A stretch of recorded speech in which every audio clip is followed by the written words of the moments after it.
Alors, merci et bienvenue à cet échange, à ce partage entre dirigeants. On ne va pas forcément appeler ça une formation de dirigeants, puisque on va prendre un exemple et on a la chance d'accueillir Marc-André qui a répondu à ma sollicitation. Donc merci à Marc d'avoir bossé sur cette présentation-là. Mais c'est plus, l'idée de la soirée, c'est plus un partage d'idées et un échange d'idées. Donc on va avoir cette première présentation qui va durer aux alentours d'une demi-heure de Marc sur la stratégie un peu de développement du club avec un focus un peu plus sur la communication. Mais ce qui va être aussi très intéressant, c'est toutes les interactions qu'il va y avoir entre nous, entre vous. Déjà pendant la présentation, hein, l'idée c'est aussi d'interagir pendant la présentation et après la présentation aussi. L'idée de cette formation-là, elle est venue à la suite d'une discussion l'année dernière après une réunion de secteur où on discutait un peu de la com dans les clubs, où la communication par mail était un peu compliquée, peut-être de plus en plus compliquée. Et Marc, il me dit, moi j'envoie que 2, 3, 4 mails à l'ensemble du club dans l'année. Et ça m'a un peu scotché sur place parce que nous, à Mundo, on envoie, je sais pas, 100, 150 mails à tout le monde. J'exagère un peu, mais effectivement, on n'a pas les retours qu'on veut. Et donc là, il m'a expliqué un petit peu des petites astuces sur WhatsApp, des trucs un peu comme ça. Je dis, mais là, il faut qu'on explique ça à tout le monde. Et donc, c'est un peu l'objet de cette soirée-là, c'est donner un peu les trucs et astuces de ce qui peut éventuellement fonctionner. Alors, ce qu'on va dire là, c'est pas une parole d'évangile non plus, hein, c'est pas l'exemple qu'il faut suivre à tout prix. Ça peut l'être, mais ça peut en tout cas nourrir des idées et faire germer des petites graines qu'on va essayer de semer ce soir. C'est bon, on est bien? Ouais, très bien. Allez, je te laisse la parole, Marc. Merci beaucoup à toi. Merci Christophe. Et puis, je vous filmerai un petit peu. Ouais, bonsoir à tous, merci d'être venus. Comme l'a dit Christophe, je vais vous présenter un petit peu la stratégie de développement qu'on a mis en œuvre à Soufflenheim. J'ai créé le club il y a 4 ans et demi. J'étais tout seul au début. J'avais fait 1 an de bad en loisir avant et un jour j'ai eu très envie de créer un club de bad. Du coup, l'idée un peu de la soirée, c'est pas forcément de mettre en avant Soufflenheim, mais c'est de montrer un petit peu la stratégie de développement, forcément inspirée d'exemples du club. Et si un ou une parmi vous peut demain mettre en place quelque chose, une idée qui se trouvera dans cette présentation, je serai déjà content de ça. Il a dit à la fin, je terminerai sur beaucoup de com, mais au début ce sera plutôt de la stratégie globale. Ça peut servir à quelqu'un qui veut créer un club ou à quelqu'un qui veut donner un second souffle à son club. C'est parti. Alors du coup, je vais vous parler du contexte du badminton, le contexte entre guillemets, celui qu'on ne veut pas trop voir d'habitude, à la création d'un club ou même dans une commune avec un club existant. Et ensuite, je vais vous parler des axes de développement du club, identité des projets, offre de pratique, une catégorie spéciale et la com. Alors le contexte du bad, celui qu'on ne veut pas trop se dire, mais il ne faut pas se mentir, c'est pourtant la vérité, c'est que pour la plupart des gens, c'est un sport de plage. Voilà, c'est le contexte, c'est la réponse que tous les gens nous disent quand on est dans un du bad, partout, dans toutes les communes, rurales, en ville, etc. C'est l'image qui colle à ce sport. Moi j'ai fait beaucoup de tennis de table avant, c'était pareil. Donc je sais, je connais ça. Et il y a pire que ça en plus. Il y a pire que ça, c'est que je pense qu'il n'y a personne qui ne sait pas écrire foot, basket ou tennis, et il y a plein de gens qui ne savent pas écrire le badminton. Voilà. Donc c'est un contexte qui fait un peu mal, mais pourtant c'est la réalité. Les gens mettent un G à badminton alors que c'est un sport qu'on adore. Ça veut dire qu'ils ne le connaissent pas assez. Donc une fois qu'on mesure ce contexte, il faut agir. C'est pas impossible de faire quelque chose, justement. Il faut faire connaître et reconnaître le bad. Les gens mangent du bad, voient le bad partout, dans vos clubs, etc., dans vos communes. Et du coup, l'idée, c'est de se différencier des autres associations sportives de sa commune. C'est ça en fait, que vous créiez un club ou que vous ayez envie de booster l'autre. Il faut vraiment se démarquer des autres, du basket, du foot, du tennis, de tous les autres. Se démarquer pour montrer que ce que vous proposez c'est différent et toute la suite du développement en découle. Donc, se différencier d'autres assos, ça va passer par 3 axes. Un, c'est central, c'est l'identité du projet club. Il faut savoir ce qu'on veut faire, où on va pour pouvoir fédérer autour de soi et puis aller dans la bonne direction. 2, ça va être toute la partie offre de pratique. On va voir une offre de pratique variée, qui change, etc. Ensuite, toute la partie un peu plus avec l'innovation, la perf sociale, le fun, tout ce qui peut vraiment faire qu'on va se différencier des autres. Une fois qu'on met tout ça en place, il faut bien communiquer sur ça. Et quand on fait ça, vous pouvez être sûr que vous allez pouvoir avoir plus de membres, plus de budget, plus de créneaux, vous allez développer le club sur plusieurs années. Souvent, on se focalise sur la fin. En fait, c'est pas ce qu'il faut faire. La fin, c'est la conséquence de ce qu'on fait sur le début, en fait, sur ces 3 axes identité, offre de pratique et tout le reste. perf sociale notamment, avec une bonne com. Donc c'est exactement ce que j'ai utilisé pour développer le club. Et c'est juste que pour cette présentation, j'ai pris le temps de le mettre en forme. Ce diagramme est sympa, mais c'est exactement ce qu'on a fait à Zuffenheim. Et du coup, il y aura plein d'exemples tirés de Zuffenheim, en fait.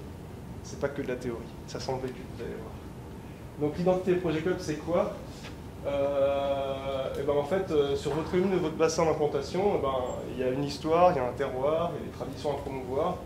En fait, il faut s'inspirer de ça pour mettre ça au cœur de l'ADN de votre club, soit en création, soit en cours de développement de club. Donc nous, Zuffenheim, il se trouve que c'était la ville de la poterie, ça fait 500 ans voire plus qui font de la poterie. Donc la poterie, c'est depuis le début dans notre logo, les couleurs de la ville sont dans notre logo, notre tournoi s'appelle le Bas de Tour des Potiers, enfin voilà, on mise tout là-dessus en fait. Alors que des associations de la ville qui étaient là depuis un siècle n'avaient pas forcément ça au cœur de leur image, ou même de leurs actions. Donc ça c'est très important. Avoir une identité forte, c'est vraiment un moteur pour développer. Ensuite, il y a les valeurs du club, donc celles liées au BAD, la mixité, celles liées à l'esprit bénévolat, la convivialité, sachant que c'est ce que recherchent avant tout les gens qui font du sport, c'est la convivialité, c'est pas forcément le sport en soi.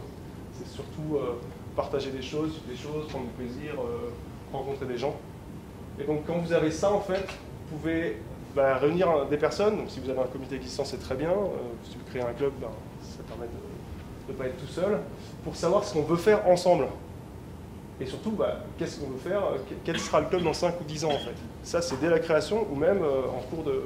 Si votre club a 10 ou 15 ans aujourd'hui, vous pouvez très bien dire, ok, qu'est-ce qu'on veut faire, qu'est-ce qu'on fait demain. Et ça, c'est le projet club que vous définissez. Et le projet club, il faut vraiment le rédiger. Parce que si vous faites l'effort de le rédiger, il va forcément être plus pertinent que simplement dans la tête du dirigeant. Il va s'étoffer. Et vous pourrez aussi communiquer avec. Je pense que beaucoup d'associations dans les communes n'ont pas de projet club rédigé. Si vous voulez faire développer votre club, c'est indispensable. Si vous voulez démarcher des partenaires, des institutions, des écoles, etc., c'est indispensable. Je ne sais pas s'il y en a beaucoup qui ont un projet club qui est rédigé, mais c'est vraiment important. Ça peut passer par une soirée sympa, soirée apéro, on se dit ok, qu'est-ce qu'on va faire dans 5 ans, 10 ans, voilà, faites ça. Est-ce que vous pouvez lever la main, éventuellement ceux qui ont un projet club rédigé, écrit? Si, les débats, il y en a un. Ils le refont chaque année, puisque chaque année, ils ont quelqu'un en DE qui refait le projet club. Ici, non, on n'a pas. Ok. Merci. Alors ensuite, l'autre axe hyper important, on va passer plus de temps dessus, c'est l'offre de pratique.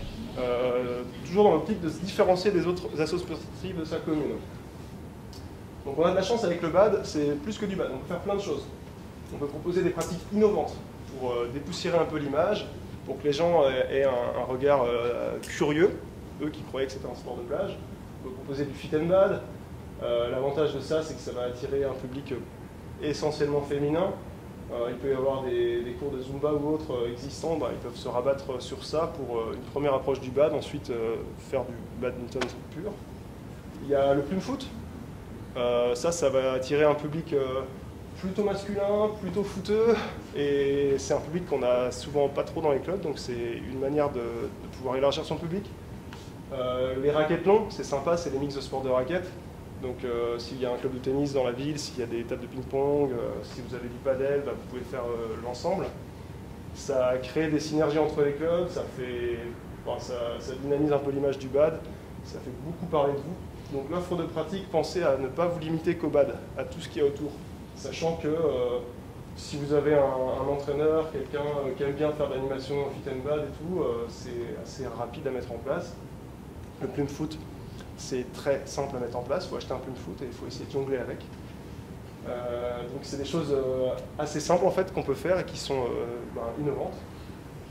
Après, il n'y a pas forcément besoin d'aller dans des pratiques aussi innovantes, on peut simplement faire des séances à thème, c'est encore plus simple.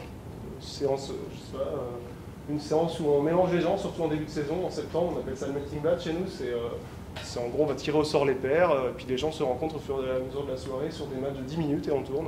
C'est idéal pour que les gens se rencontrent. Soirée déguisée, après on peut faire tout et n'importe quoi, soirée dégustation de vin, on peut faire plein de choses. L'idée, c'est qu'en fait, au lieu d'avoir un calendrier annuel où vous avez juste des séances de BAD, vous proposez tous les mois ou encore plus un truc un peu différent. Une soirée, nous, rouge et jaune par exemple, on vient en rouge et jaune, c'est Souffenheim. Une soirée, vous pouvez faire plein de choses comme ça, c'est simple et pas cher. Et ça apporte de la nouveauté et de la fraîcheur, je pense.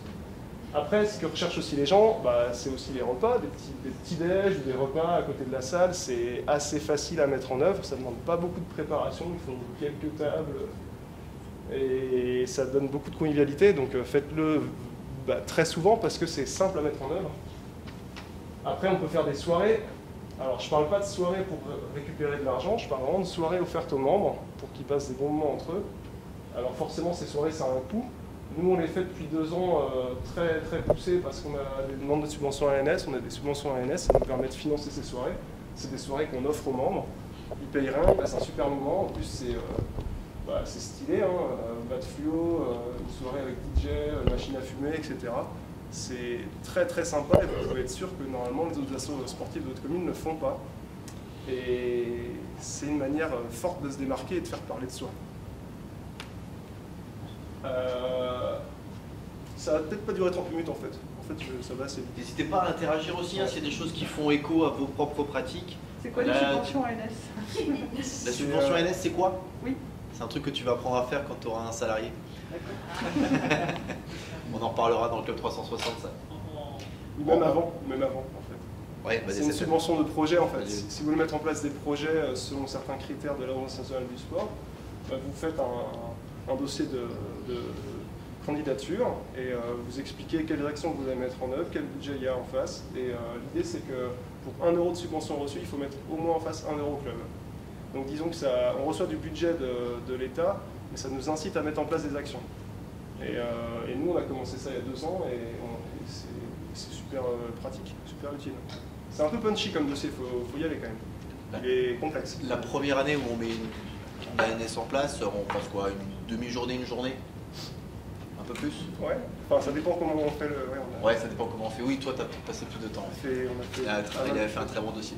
Mais ce qui est intéressant, c'est oui, ça demande un peu de travail, mais la subvention, il y a un plancher. Il n'y a pas de plafond, mais il y a un plancher. C'est-à-dire qu'on ne peut pas avoir moins de 1 500 €. Il y a peu de subventions, j'imagine, dans lesquelles vous pouvez avoir 1 500 € minimum. Et ça, c'est bad. Je vois au foot, ils n'ont pas 1 500 €. Nous, parce que cette année, sans trahir trop de secrets, tu as eu plus que 1 500 €, il me semble. On a eu presque 4 000. Quasiment 4 000 € de subvention. Après, il y a beaucoup de projets qui sont en face, mais c'est 4 000 € de subvention. Au Mundo, on a 2 000 € de subvention de la commune. Sur le dossier ANS, au lieu de passer pas beaucoup de temps à le faire, si on passe beaucoup de temps à le faire, peut-être qu'on n'a plus besoin de la subvention de la commune. Donc on va passer peut-être quelques heures ou une journée à le faire, mais on va peut-être plus faire les 5 actions qui nous demandent 4, 5, 6 jours de travail. Ouais, mais il y a juste une limite à ça, c'est que, comme disait Marc-André, pour 1 € qu'on subventionne, il faut mettre 1 € de ta poche dans l'action. C'est ça. Donc il faut que ce soit une action que tu as déjà, sinon c'est quand même une action qui te coûte de l'argent. Bien sûr. Si tu n'utilises que la subvention ANS, si tu vas chercher des sponsors à côté, si tu vas chercher d'autres types de subventions, peut-être que ça peut moins te coûter. L'autre façon de se démarquer, la dernière et qui est vraiment liée à notre sport, c'est la partie performance sociale. En fait, les autres assos sportifs vont mettre en avant la performance sportive, nous aussi bien sûr, mais le badminton permet de faire beaucoup de choses dans le domaine de la performance sociale. On va aussi essayer de faire beaucoup d'innovation et de fun, c'est la partie qui arrive. L'idée c'est d'avoir un impact sociétal sur sa commune, en fait, que tous les pans de la société, enfin de la commune, connaissent votre club et parlent de votre club. C'est-à-dire, avec le BAD, c'est plus facile au BAD qu'au foot peut-être, on peut accueillir plus facilement le public par badminton, handicap moteur ou handicap intellectuel émotionnel. Donc vous pouvez mettre en place des séances de sensibilisation ou des plateaux pour faire découvrir aux gens ces formules, pour que des gens qui sont en situation de handicap dans la commune et qui ne trouvent pas d'offres avec les assos existantes, qui puissent venir chez vous. Ça donne beaucoup de sens. Les gens du club sont très fiers d'appartenir à un club qui met ça en œuvre.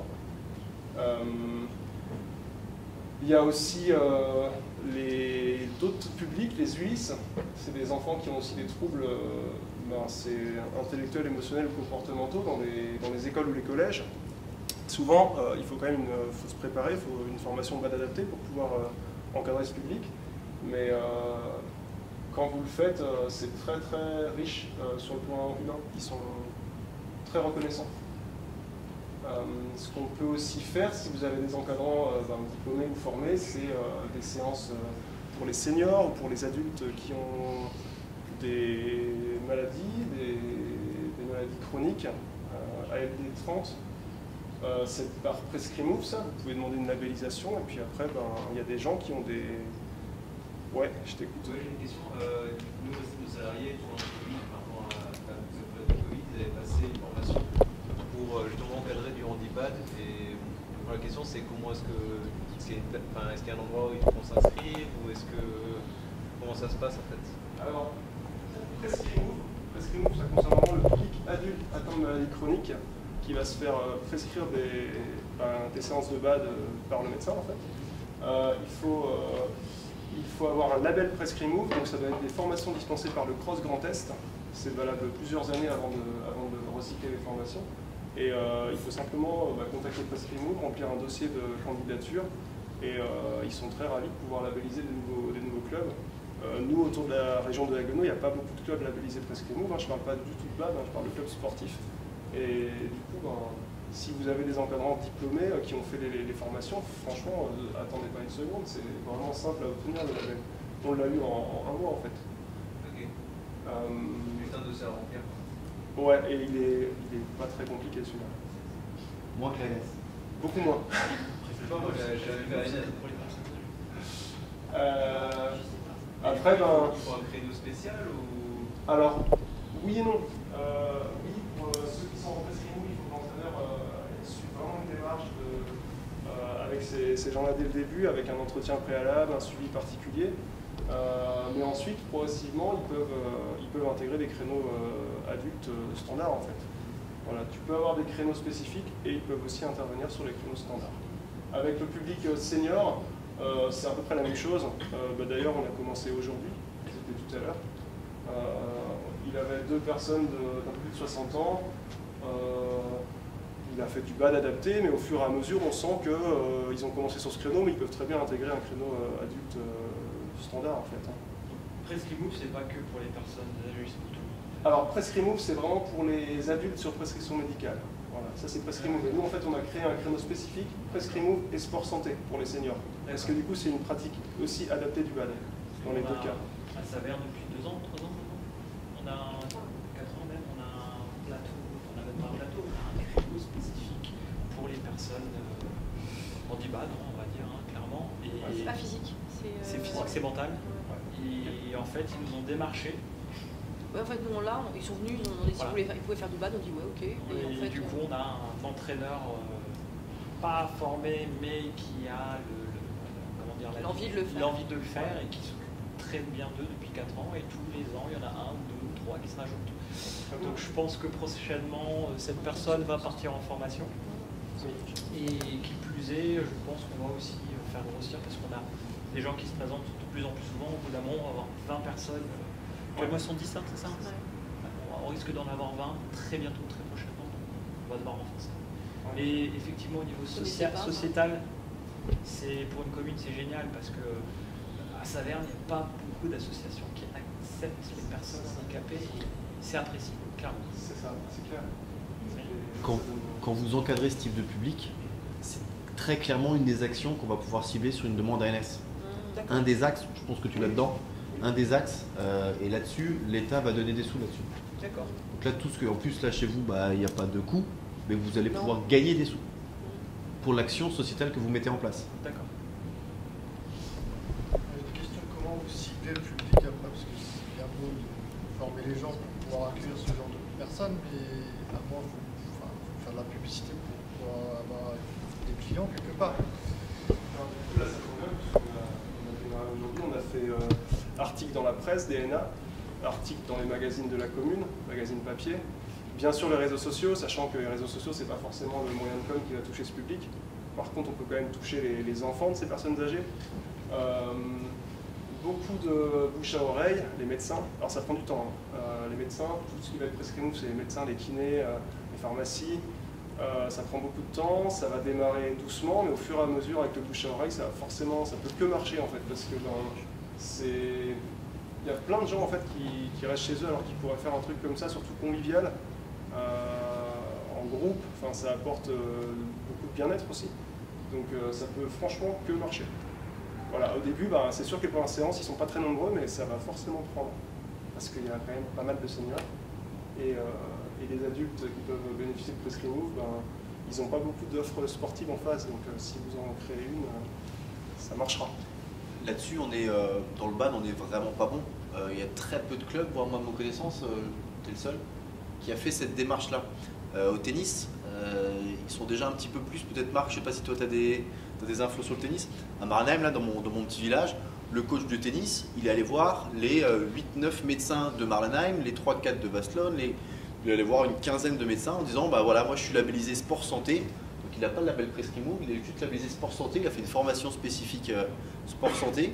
Et il commence à avoir des gens au bout de 2-3 ans maintenant où il a fait cette démarche-là uniquement vers les médecins. Il n'y a pas eu de com, pas de label, rien. Il est juste allé voir les médecins. Il dit vous pouvez prescrire des séances de tennis, sport santé avec moi et moi je les encadre. Et maintenant il se fait rémunérer encore un peu plus ces séances-là parce qu'il a une formation spécifique. Donc là-dessus, nous on est pour l'instant 1% de nos capacités. Et nous, en gros, l'idée sur ces séances, c'est qu'on fait comme pour tout le reste, on fait 3 séances d'essai possibles, comme ça les seniors peuvent venir essayer son engagement. Et ensuite, le coût, c'est exactement le même coût qu'une licence non compétiteur adulte. On fait exactement le même tarif en fait. Et du coup, pour ceux qui sont Prescreen Move, il y a toute une partie de la licence qui peut être prise en charge par la sécurité sociale, voilà, dans le cadre de leur reprise d'activité physique. Est-ce qu'ils sont obligés d'être licenciés ou est-ce qu'ils peuvent juste venir pendant leur séance prescrite? Alors, on va être obligé d'être licencié pour l'assurance fédérale sur la blessure. Et du coup, sur les séances d'essai, il faut utiliser l'assurance à l'essai avec le QR code de la Fédé qu'ils avaient diffusé pour la rentrée. Donc ça, c'est vraiment important parce que du coup, quand vous faites ça, dans tous les plans de la commune, on parle de vous en fait.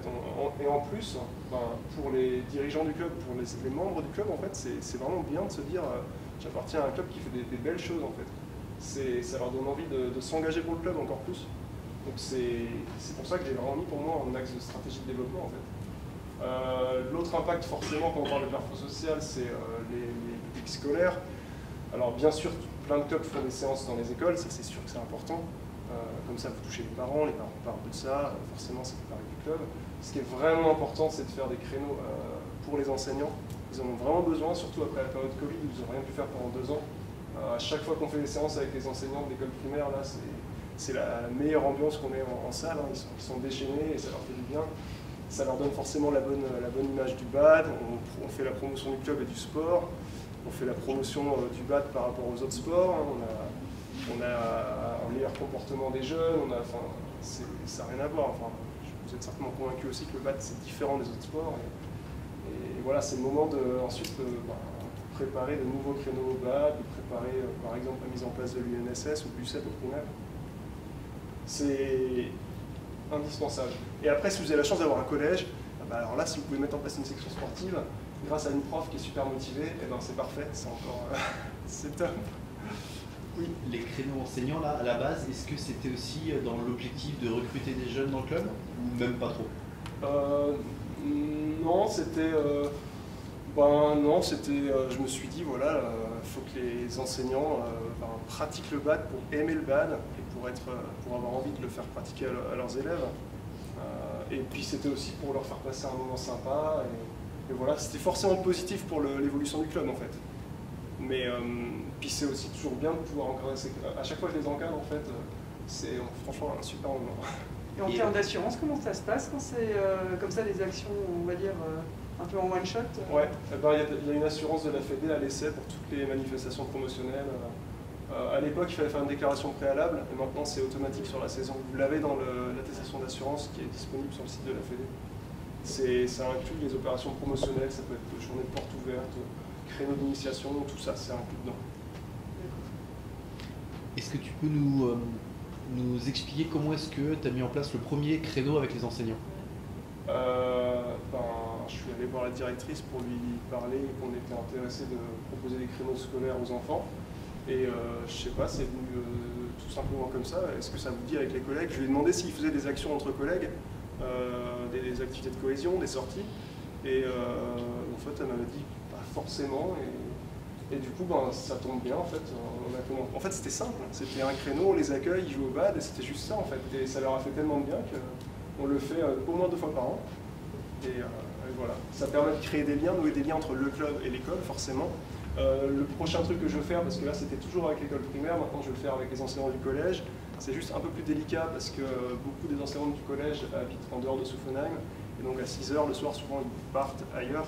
Alors que là, les enseignants du primaire sont quand même quasiment sur place. Mais cette année, on va démarrer un créneau avec les enseignants du collège, parce qu'eux aussi n'ont pas forcément beaucoup d'activités de cohésion. Ce que je voulais entendre par là, c'est souvent on se dit « ouais, mais là, il y a beaucoup de travail derrière ». Et en fait, des fois, on s'étonne de la facilité avec laquelle on peut mettre en place des choses. Oui, là, tu dis c'était un coup de fil avec la directrice. Oui, ça ne marche pas toujours aussi bien. Telle date à telle heure et je prévois juste à boire et à manger derrière et c'est tout. Ça ne marche pas toujours aussi bien. Des fois, on a des interactions qui sont moins bonnes que d'autres. Ça peut arriver. Mais des fois, moi, j'ai eu la même expérience avec certaines écoles où, bah tiens, j'ai pas beaucoup de personnes dans mon créneau. Comment est-ce que je peux faire? Coup de fil à la directrice. Ok, vous venez quand? 2 semaines après, on est dans l'école. On fait la moitié des classes de l'école. Il y a 150 gamins qui viennent. Le mercredi qui suit, il y a 15 gamins de plus dans la séance. Des fois, c'est un petit coup de collier sur 1 semaine et demie, et puis boum, on a rempli un créneau, ou boum, on a mobilisé tous les enseignants, et derrière, il y a les gamins qui viennent, et tu as plein de conséquences. Et donc, avec des fois, finalement, une action qui est tout à fait minime. Quoi. Voilà, et puis il ne faut pas oublier que si les enseignants ont une bonne image du club et du BAD, il y a forcément qu'en classe, quand ils feront, forcément qu'il y aura des retombées. Voilà, c'est une action très simple, il y a des retombées. La sélection sportive, c'est quand même plus complexe. Mais il faut surtout avoir une prof ou un prof qui a envie de le faire. Et après, le club est en soutien. Et c'est un super levier pour développer le BAD, les jeunes du club. Et puis, c'est sûr que ça fait parler forcément dans la commune, hein, à tous les niveaux à chaque fois. Donc voilà. Il y a beaucoup de sections sportives basket ou foot. Il y a très peu encore de sections BAD. C'était la première du Bas-Rhin, mais vous pouvez en faire d'autres parce que ça marche bien en fait. Hein. Ce qui marche super bien aussi, que vous pouvez faire, c'est tout ce qui est créneau entreprise. Donc là, c'est aussi très simple. Si vous avez dans votre entourage des gens qui bossent dans des administrations, des collectivités ou des entreprises qui sont assez nombreux, vous leur dites, voilà, venez tel créneau, on fait du BAD, à la fin on boit un coup. Ça peut être vous, forcément les membres de votre club. Enfin, vous avez forcément dans votre club un réservoir de possibilités comme ça. L'avantage, c'est que derrière, c'est peut-être des gens qui habitent pas loin, qui vont venir carrément s'inscrire au club. Ou dans tous les cas, ça fait une bonne com. Enfin, je sais pas. Les autres clubs font pas ça en fait. Enfin, c'est chez nous, mais je pense dans plein de communes, aucun club de sport propose forcément ça. Et quand vous êtes le premier à le proposer, c'est forcément positif. Pour se différencier, c'est ce qu'il faut faire en fait. Surtout que ces actions sont assez simples à mettre en place. Il faut juste un créneau et prévoir un pot à la fin. Et voilà. C'est des créneaux en dehors, des créneaux normaux? Alors ça, je le fais. C'est ça la limite, c'est que. Alors parfois, on pourrait, pour les maîtresses par exemple, on pourrait annuler un créneau de nos membres pour le faire parce que je pense que c'est assez stratégique, il y a plus de retombées. Mais moi je profite des vacances scolaires où on annule pas mal de créneaux jeunes pour avoir des créneaux dispo de 6 à 8, 18h-20h, soit pour le team entreprise, le team building, soit pour les créneaux avec les enseignants. Et on propose ça surtout pendant les vacances de 18 à 20h. Après, si un soir je veux faire un 19h-21h, je décale la séance adulte, ça peut se faire parce que derrière c'est quand même... je trouve qu'il peut y avoir plus de retombées. Après, ça a discuté au comité et tout, mais il faut toujours mesurer ce qu'on fait, qu'est-ce que ça va apporter au club, qu'est-ce que ça va lui enlever. Et voilà. C'est l'afterwork. Ouais, l'afterwork, ouais. T'as combien de créneaux dans la semaine? On a de la chance d'avoir beaucoup de créneaux. On a un petit gymnase, 4 terrains, mais non, des créneaux adultes, on n'en a que 3. Mais on a 4 terrains. On a le mardi, le jeudi et le dimanche matin, et on a le lundi soir dans une salle plus grande. Ouais. Est-ce que tu peux quand même expliquer comment est-ce que tu as fait pour avoir autant de créneaux? Alors, il faut dire que j'ai eu un coup de bol au début. Parce qu'au début, quand j'ai été voir la mairie, on parlait de 4 ou 6 heures par semaine. Et il se trouve qu'une association qui utilisait le gymnase, avec à sa tête un couple qui était marié, a fermé parce qu'ils sont partis dans le sud. Et du coup, la mairie m'a dit, ben voilà, il y a la situation ferme, qu'est-ce qu'on fait des 10 heures de créneaux? Et donc moi j'ai dit, moi je prends tous les créneaux, donc j'ai beaucoup de créneaux jeunes. J'ai que 4 terrains, quand vous avez 20 gamins sur 4 terrains c'est compliqué, mais comme j'ai plein de créneaux, on propose plein de groupes de 8-10 jeunes. Et du coup je me suis retrouvé en démarrant avec 20 heures par semaine de cette salle. Par contre c'était compliqué, parce que quand tu démarres et que tu n'as jamais fait de BAD, et que tu as 20 heures par semaine de créneaux jeunes encadrés, et qu'il n'y a personne qui connaît le BAD, c'était pas simple. C'était pas simple du tout. Mais c'était quand même assez touchy parce que la première réunion qu'on a faite à la mairie, on était ensemble. Le maire était là, a dit « Ah, le BAD c'est génial !» Oui. Et à la fin de la réunion, on ressort et tu n'avais que 2 heures dans un gymnase avec 4 terrains dont 2 qui étaient impraticables. Ah oui, c'est vrai que... La première fois, c'était ça. Oui, il y avait les paniers de basket au-dessus des terrains, Ouais. oui, c'est vrai. Et tu m'as rappelé 2 semaines après en disant « c'est bon, j'ai 15 heures. » Oui. Mais comment t'as fait? T'as quand même fait du lobbying un très important avec la mairie au début pour réussir à avoir toutes ces opportunités-là. Il y a une opportunité qui s'est ouverte que tu as saisie, mais tu avais quand même fait du lobbying en amont pour ne pas avoir que ces 2 heures de créneau où là tu faisais pas grand-chose, quoi. Bah non, avec 2 heures de créneau, c'est vrai que c'est compliqué. Par contre, oui, il y a quand même des petites choses simples, même si on a peu de créneaux, qu'on peut essayer de mettre en place. Il y en a d'autres un peu, oui. Comment as-tu réussi à monter une équipe de bénévoles aussi pour assurer ces séances? Parce que c'est ça qui est très compliqué. C'est ça. Alors en gros, en mars, j'étais tout seul sur mon projet. J'ai contacté Christophe et on a préparé un événement, le Magical Badminton Tour. C'était une démonstration de haut niveau de BAD au CERAM en juin. Donc on a fait un peu de com, des affiches. Il y a à peu près, je crois, 60 personnes qui sont venues ce jour-là. Et pendant cette animation, à la fin, on a dit, ben voilà, ça vous plaît le BAD? Dans une semaine, on fait une réunion pour créer une asso. Si vous avez envie, venez. Et du coup, une semaine après, j'étais là, il y avait 20 personnes dans la salle et je connaissais personne ne se connaissait d'ailleurs. Et donc on a créé l'asso en fait lors de cette soirée avec le soutien forcément de Christophe. Et en fait, si vous voulez, j'avais très envie de faire ce projet, j'étais très investi, j'ai beaucoup réfléchi et je sais pas, les gens sont... comme je travaillais beaucoup, les gens ça leur a donné envie et voilà, on a rapidement fait beaucoup de formations. Et voilà, les 3 premières semaines, moi j'étais présent à toutes les séances pour former les coachs qui connaissaient pas plus que moi au BAD. Et c'était beaucoup de travail, mais ça a passé. C'est pas une année qu'il faut refaire souvent parce que c'est très dur. Mais ça a passé et ça a donné envie aux gens de s'investir. Voilà. Il y a combien de membres actuellement à Soufflenaise? 160. C'était l'an dernier. Vous êtes combien dans le comité? On est 10. Oui. Après, j'ai de la chance d'avoir été rejoint par des gens quand même assez exceptionnels. Ma vice-présidente, c'est, sans aucun doute, c'est la meilleure vice-présidente de France. Voilà, j'ai des gens très performants, très engagés, et ça marche super bien. Ta question là, elle est primordiale. Hein. Moi, c'est une des notions. Quand il m'a présenté le projet la première fois, Marc, je me suis dit, il est fou. Mais je me suis dit, il faut qu'il arrive à se mettre avec des gens. Et c'était ça un peu ma crainte, c'est ce qui va arriver à faire ça. Parce que toutes les idées, elles étaient là, il n'y avait pas de souci. Et c'est là où il a, à mon avis, été très fort, c'est de réussir à cristalliser autour de lui. Souvent, ce qu'on ne fait pas assez dans nos clubs, c'est demander de l'aide. Alors, on le fait par mail, mais je pense que la manière dont Marc demande de l'aide aux gens, c'est une bonne manière. Je pense que tu es beaucoup en individuel avec les gens, tu parles avec eux, tu leur expliques, il a déjà toute l'idée derrière. Et en fait, quand il demande de l'aide à quelqu'un, la personne sait vers où elle va aller, mais tout en laissant aussi une petite marge de manœuvre pour qu'elle puisse se prendre dans le projet. Mais je pense que ça, c'est la grande force de Marc. C'est qu'il a toutes les idées, ça c'est bien, mais ça, je pense que vous les avez aussi. Mais là où il est bon, c'est qu'il va vraiment demander les choses correctement aux gens. Il va bien le faire, il sait comment le faire, à quel moment, à qui il va demander aussi. Et c'est surtout ça, je pense, la grosse plus-value. La gestion humaine permanente. Tu connais exactement. Le monde, tu sais ce qu'il fait généralement, et ça, il n'y a pas beaucoup de monde dans les clubs qui sont capables. Exactement. Clairement. Exactement. Parce que l'idée était là depuis le début aussi. Et forcément, faut pas que tu partes. Hein. Triste, hein. Et après, il y a la notion d'exemplarité aussi qui est forte. C'est on a envie de suivre quelqu'un qui y va avec nous. Si on a un problème, je sais qu'il va venir avec. Les premières fois où on a animé, où tu as animé les premières séquences avec les jeunes, je me rappelle d'une dame là qui n'était pas sportive, qui connaissait pas le BAD, mais elle n'a pas eu peur d'y aller, quoi, parce qu'on était là, moi j'étais là sur cette première séance pour lui apprendre un petit peu, je sais pas si elle y est encore, mais en tout cas au début elle était là et elle faisait un petit peu, quoi. Elle n'y a plus. Hein. Elle a déménagé. Elle a déménagé. mais c'est ça, tu veux bien prendre en charge un créneau, quand on demande ça dans un club, combien de chances on a que la personne dise oui, je veux bien. Nous, on a essayé pendant des années à Mundo, c'est très compliqué. Par contre, viens avec moi. Ouais. Je vais te montrer pas ça pendant 2-3 semaines. On a le mec de la ligue qui vient, il va te montrer aussi. Je te propose une formation si ça t'intéresse derrière. Et tant que t'es pas à l'aise, je reste avec toi. Et puis dès que t'es un petit peu à l'aise, là on n'a pas demandé la même chose. Hein. Enfin, on a demandé la même chose, mais pas de la même manière.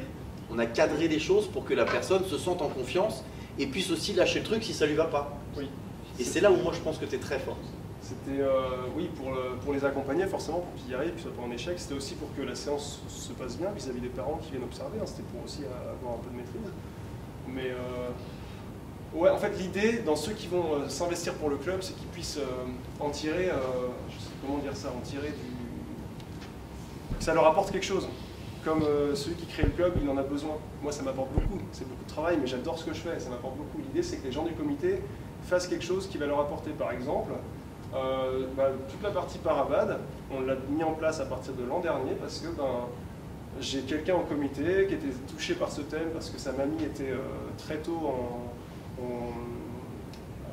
plus libre de ses mouvements, je pense, alité ou en fauteuil, et du coup elle a été touchée par ce thème et c'est elle qui a pris le lead sur le développement Parabad, c'est pas moi. Du coup ça tombe bien, c'est elle qui allait retomber. L'idée c'est ça en fait, c'est que chacun puisse trouver un truc qui lui plaît et dans lequel il va se sentir reconnu et c'est pour être plein à travailler. Et en fait quand on est plein à travailler, même si on travaille que quelques heures chacun, ça fait beaucoup d'heures. Donc il y a beaucoup de résultats. Il n'y a pas eu de détection après le Covid ? En fait, non. En fait, alors t'es arrivé 6 mois après, ça nous aurait vraiment fait mal. Mais 18 mois après, on a eu le temps, en 18 mois, de mettre en place vraiment, je sais pas comment dire, une grosse aventure humaine, quelque chose de très fort. Et le Covid est arrivé et en fait, ça nous a, je pense, ça peut vous choquer, mais je pense que ça nous a même favorisé.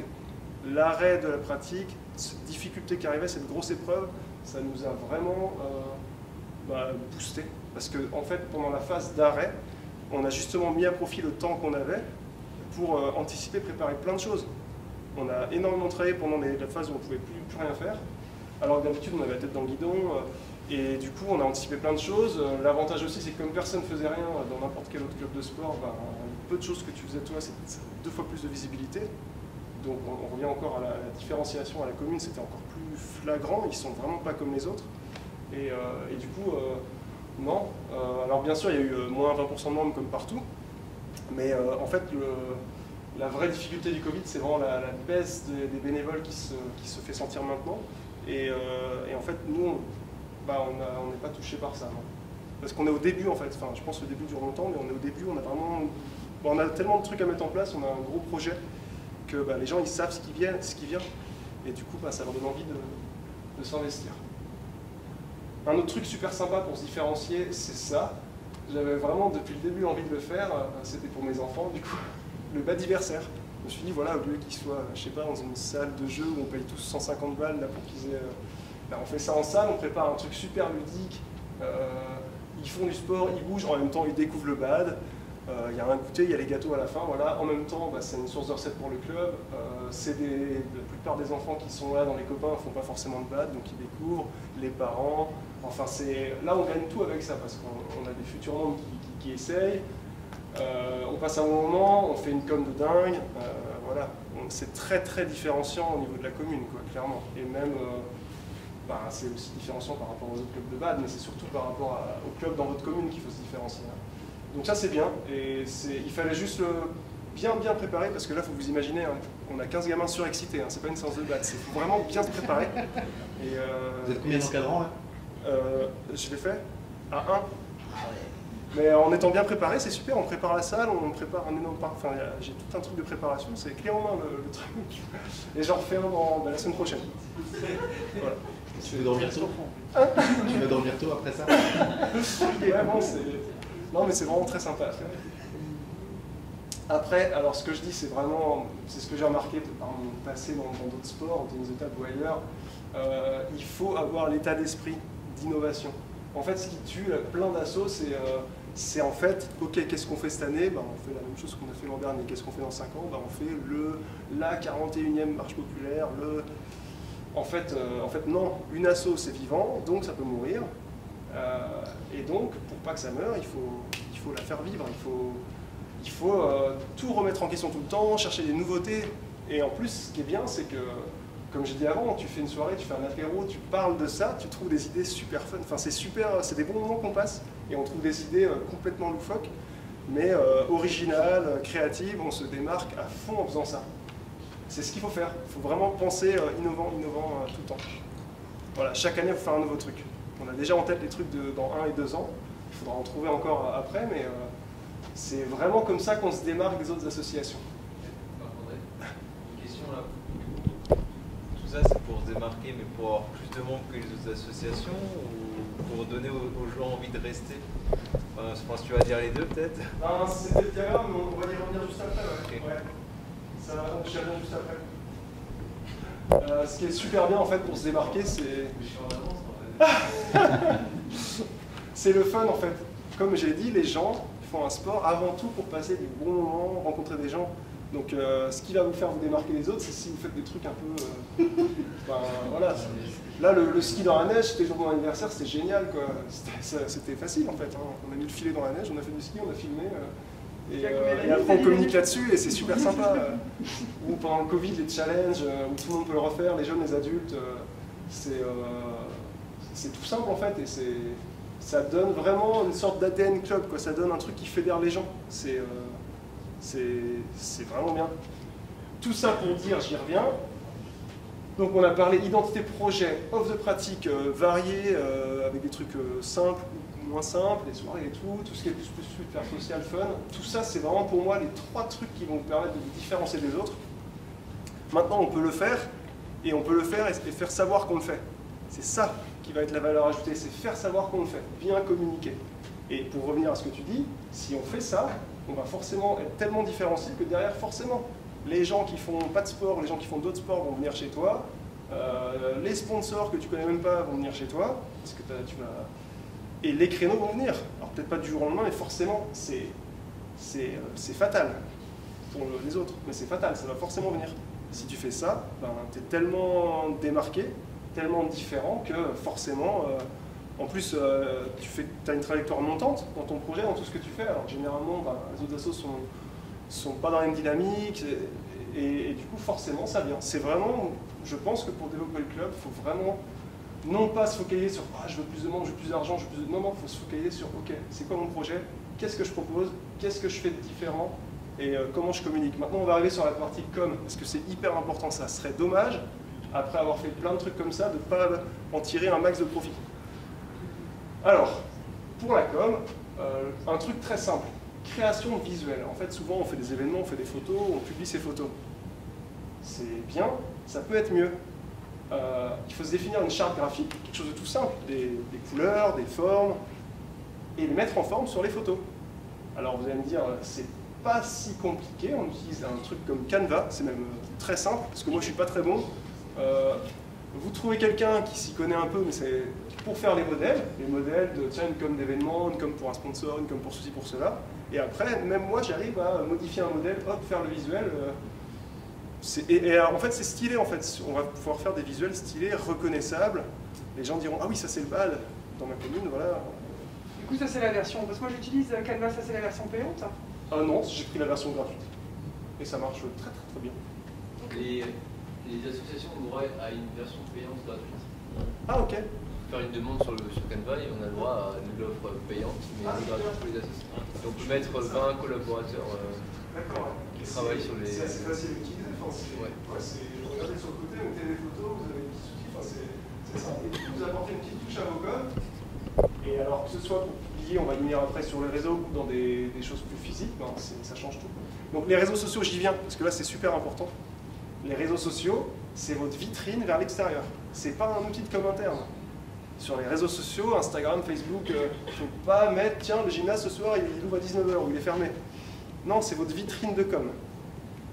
On va y venir après pour la com interne. J'ai 5 slides sur la com interne. Là, je suis sur les réseaux sociaux. La vitrine de com, pour vous aider à la rendre un peu plus punchy, prenez des jeunes qui s'y connaissent. La ligue, Claudia, elle n'en peut plus de chercher des volontaires, elle envoie plein de mails. Alors, nous, on a pris 4 services civiques en 3 ans, dont 3 sur la com. C'est super parce que c'est des jeunes qui font peut-être des écoles de com, qui sont passionnés par ça. Ils vont vous apprendre plein de choses, enfin c'est super bien. Eux, ça leur apprend plein de choses. On a d'ailleurs on a Martin qui était au Mans pendant le Covid, il était au Mans, il a fait son service civique en distance pour nous. Il était en fac d'anglais, il voulait intégrer une école de com, il n'y arrivait pas. Il a fait sa mission, donc ce qu'il a fait chez nous c'est énorme, hein, il a pu le capitaliser derrière, et là cette année il vient d'intégrer une école de com. C'est génial pour lui, c'est génial pour nous, ça donne du sens. Quand on est en train de faire un projet où on cherche du sens, ben, ça, une pierre de plus à l'édifice, on va dire. Et voilà, alors ça prend un peu de temps de suivi, mais derrière les résultats ils sont super, quoi. Et en plus ça coûte... ben, la première année on était passé par la Fédération française pour le service civique, ça ne nous avait rien coûté du tout. Et là on a la part club qui est à 107 € par mois pendant 8 mois, donc c'est 800 €. Alors si c'est une pure mission com, vous allez me dire mais c'est 800 € d'argent perdu, mais c'est vraiment pas perdu, c'est de l'investissement parce que votre com derrière elle a plein de retombées. C'est une manière d'attirer du monde, de vous différencier, enfin, c'est vraiment... Et en plus c'est une belle aventure franchement, et les jeunes en fait derrière qui ont pu profiter de ça, à qui ça va servir dans la vie, ils vont forcément rester liés au club. Nous derrière, comme on commence à avoir un paquet de services civiques, on a créé un groupe qui s'appelle les ambassadeurs ASBS, donc je peux les solliciter, c'est un groupe WhatsApp, on en parlera après, je peux les solliciter pour des problématiques, pour des trucs, ils sont toujours attachés au club en fait, même s'ils sont à Paris ou ailleurs. Donc voilà, Claudia, contactez Claudia, il y a plein de missions encore en attente à la Ligue. Claudia.crociati@teljeubac.com. Voilà, dédicace Claudia. Elle est en congé jusqu'au 13. Hein. C'est vrai. Et donc du coup, avec ces jeunes qui aiment la com, qui ont la fibre com, qu'on n'a pas nous, la plupart des gens, voilà, et ben on va pouvoir proposer du contenu sur les réseaux, avoir des beaux réseaux sociaux. Par exemple, Martin nous a mis en place tellement de choses. Alors il faut chercher des idées et tout, mais on peut faire plein de choses. On peut vulgariser le BAD avec le CBAD sorcier, on a fait des mini-séries comme ça super bien. On peut parler de nos membres pour les présenter avec l'avatar, les 5 musiques, les 5 films, des trucs qui les caractérisent. On peut faire des défis pour les enfants par exemple, des où est Super SBS, c'est notre mascotte. Voilà. On avait fait pendant le Covid, le badiez-vous là-haut, c'était une info insolite sur le BAD. Donc tous les jours, pendant on ne savait pas combien de jours, on a publié ça, ça a duré au moins 60 jours, le premier confinement. Et ouais, on a fait plein de choses. En fait, c'est ça qui est bien en fait, parce que ça permet d'avoir un contenu varié, quand même très très pro. Et du coup, bah, forcément, ça a une image, ça vous différencie des autres. Voilà. Et donc forcément, quand je dis différencier des autres, on y reviendra après, mais c'est l'image qu'ont de vous les décideurs qui est importante, qui va vous permettre d'avoir notamment plus de créneaux, une nouvelle salle à terme, etc. Donc c'est hyper important. Alors après, être omniprésent dans la commune, c'est ça en fait. Les gens ils ne savent pas écrire badminton, ils mettent un G, ils pensent que c'est un sport de plage. Il faut qu'ils mangent et qu'ils vivent, il faut qu'ils voient ça partout en fait. Donc s'il y a des articles dans les magazines, blindez-les, les panneaux d'infos, la déco dans la salle, les panneaux dans les salles, dans les écoles, les panneaux d'affichage, mettez vos flyers, mettez plein de trucs. Il faut que les gens ils en croisent partout, ils font les courses, faites du merchandising, on a fait des tote bags à SBS, on a des claquettes à SBS, il faut qu'ils le voient partout en fait, parce qu'ils ne voient pas les autres clubs, s'ils ne voient que vous, forcément... Et puis bien sûr sur les événements communaux, alors c'est pas juste pour gagner un peu de recettes, c'est surtout pour se faire voir et pour montrer aussi que vous êtes, je sais pas, différents, si vous avez du fun, si vous êtes là, on a plein de jeunes, c'est toujours des grosses ambiances et ça tranche en fait, ça tranche, c'est bien. Petite anecdote, pour rigoler, j'étais à un moment donné, j'ai fait un week-end pas trop loin de Soufflenheim, je sais même plus où c'était, Wundershofen je crois, ou je sais plus trop où. Je vais à la boulangerie, je vois une affiche Soufflenheim, je lui envoie un message, je fais mais vous êtes partout en fait. 3 minutes après, je vais à l'épicerie ou machin, je vois l'affiche Soufflenheim. C'était pas à Soufflenheim, c'était dans les petits villages à côté. Quand il dit veut être omniprésent partout, il le fait vraiment. Enfin, on le constate vraiment quoi. Ouais, en tout cas dans sa commune, c'est ce qu'il faut faire quoi. Voilà, ouais, déjà dans la commune, c'est déjà pas mal. Oui, oui c'est ça. Parce que c'est partout pareil. En fait, tu crées un club quelque part, il y a forcément du basket ou du foot ou du hand qui est implanté depuis longtemps. Donc il faut leur montrer que ce qu'on va faire c'est différent et qu'il faut miser sur nous et voilà. Alors t'en parlais avant, la com interne. Alors com interne, pas réseaux sociaux maintenant, com interne pour vos membres. Évitez les mails. Les mails, personne ne les lit, les mails c'est chiant, les mails on en a trop, ça finit dans les spams, voilà. Les mails c'est nul. Utilisez WhatsApp. C'est Asmin. Alors, WhatsApp, c'est super bien parce que vous pouvez faire différents groupes. Ça, c'est mes capteurs d'écran c'est mes groupes WhatsApp. Donc, vous pouvez faire des groupes d'infos. Par exemple, chez nous, on a un groupe qui s'appelle Info Générale. C'est un groupe où il y a tous les membres. C'est un groupe où seules quelques personnes peuvent publier. Parce qu'il ne faut pas que les gens commencent à mettre des blagues de Toto, des trucs, regarde, tu les fais ce week-end. Sinon, les gens, ils quittent les groupes. Si les gens quittent les groupes, bah, vous n'avez plus le moyen infaillible de contacter tout le monde d'un coup. T'as une question à Marc là. Ah, pardon. Oui, comment on bloque justement voilà, ça vient après. Voilà, ok, ça vient après. Vous pouvez faire un groupe spécifique jeune, un groupe spécifique adulte. Et après, il y a tout ce qui est groupe de gestion, les groupes qui vont aider les gens à faire le covoiturage pour les compétitions jeunes, les groupes bureau, trésorerie, les groupes tout ce que vous voulez. Il y a plein de trucs, hein, les groupes capitaines, enfin, c'est vachement pratique. En fait, ce qui était compliqué, la première année que j'ai créé le club, j'avais pas WhatsApp. Je faisais des mails et je faisais des SMS. On était 120, les SMS étaient limités à 20, c'était horrible. La deuxième année, j'ai commencé à vouloir utiliser WhatsApp. Je ne savais pas non plus comment bloquer les gens, donc j'ai fait un premier groupe que j'avais appelé Tournoi, parce que le besoin c'était de... Qui veut faire un tournoi? C'est devenu un fourre-tout n'importe comment, parce que les gens avaient surtout envie de rigoler en fait. Donc au bout de 2 semaines, il y avait la moitié des gens qui avaient quitté le groupe. Donc moi j'avais perdu mon moyen de communiquer. Et donc du coup, la deuxième année, j'envoyais dans WhatsApp, puis il y avait 25 personnes à côté, c'était du SMS individuel, c'était dégueulasse.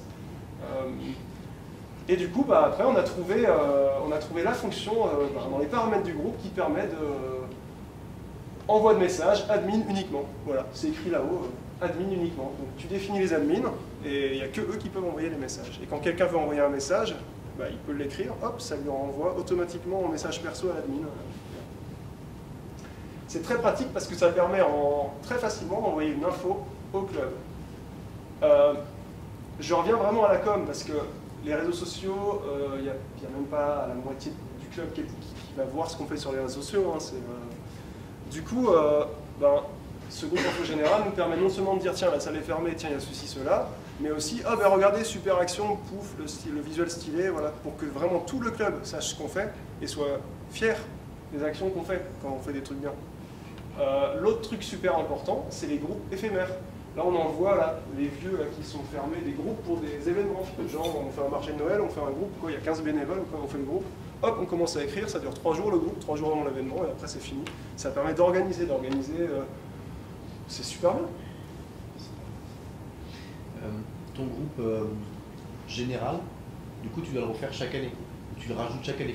Comment tu organises ça? Bah, en fait, alors chaque année, quand j'ai un nouveau membre, je lui envoie un mail de bienvenue avec notamment justement le lien pour télécharger WhatsApp qui explique que c'est gratuit, qu'il n'y a pas de pub, qu'il n'y a pas de spam, que voilà, pour dire merci d'utiliser WhatsApp, c'est quasi obligatoire. Hein. Ceux qui sont récalcitrants, je leur explique en détail. Et en fait, chez Main j'ai vraiment tout le monde qui a WhatsApp sur ce groupe. Et en fait, chaque année, je mets à jour le groupe, ceux qui sont restés au club, ceux qui sont partis, les nouveaux. Il faut mettre à jour les adresses mail, les contacts. Voilà. Tu le fais une fois par an ou plusieurs fois par an? Je le fais tous les 2 jours, enfin, quand il y a des inscriptions. Ouais, à chaque inscription. Ouais. Okay. Pour être sûr qu'ils aient les infos. Ouais. Okay. Tu fais ça avec ton propre téléphone ou tu as un téléphone personnel? C'est mon propre téléphone, ça chauffe un peu sur le téléphone. Justement, les contacts sont blindés. Hein. Oui, c'est... Il y a 7500 Mais non, c'est quand même vachement pratique, parce que j'ai connu le début où c'était compliqué, là au moins vous avez un moyen de toucher tout le monde, et c'est très pratique. Voilà. Puis, il y a des donc ça bite tout le temps? Oui, c'est... Vous avez un message. Oui, le téléphone c'est compliqué. Dans le budget fonctionnement, dans 2 ans, il y aura 800 balles de téléphone. Non mais heureusement WhatsApp c'est gratuit. Par contre, tu peux désactiver les notifications aussi. Oui, on peut. Enfin, ouais, oui. Mais en fait, moi, je peux pas le faire parce que j'ai besoin d'être informé quand il y a des trucs. Mais oui, tu peux aussi, par contre, tu peux choisir pendant 1 semaine ou 8 heures de désactiver les notifs. Genre, tu pars en vacances, ok, tu veux pas être embêté par le bad, même si tu adores ton club, tu peux faire ça. Voilà, donc c'est vachement. Les jeunes, en fait, tu t'adresses aux jeunes, aux enfants ou pas? Alors, pour les jeunes, j'ai ceux qui ont des portables, ils peuvent mettre je peux prendre leur numéro, sinon je prends les parents. Ça dépend, il y en a. C'est au choix. Après, ceux que j'invite dans le groupe peuvent aussi partir. Mais Info Générale, comme c'est le groupe qui me permet de passer l'info quand je veux, là il y a tout le monde tout le temps. Et quand je vois que quelqu'un part, je peux le contacter, pourquoi tu es parti, etc.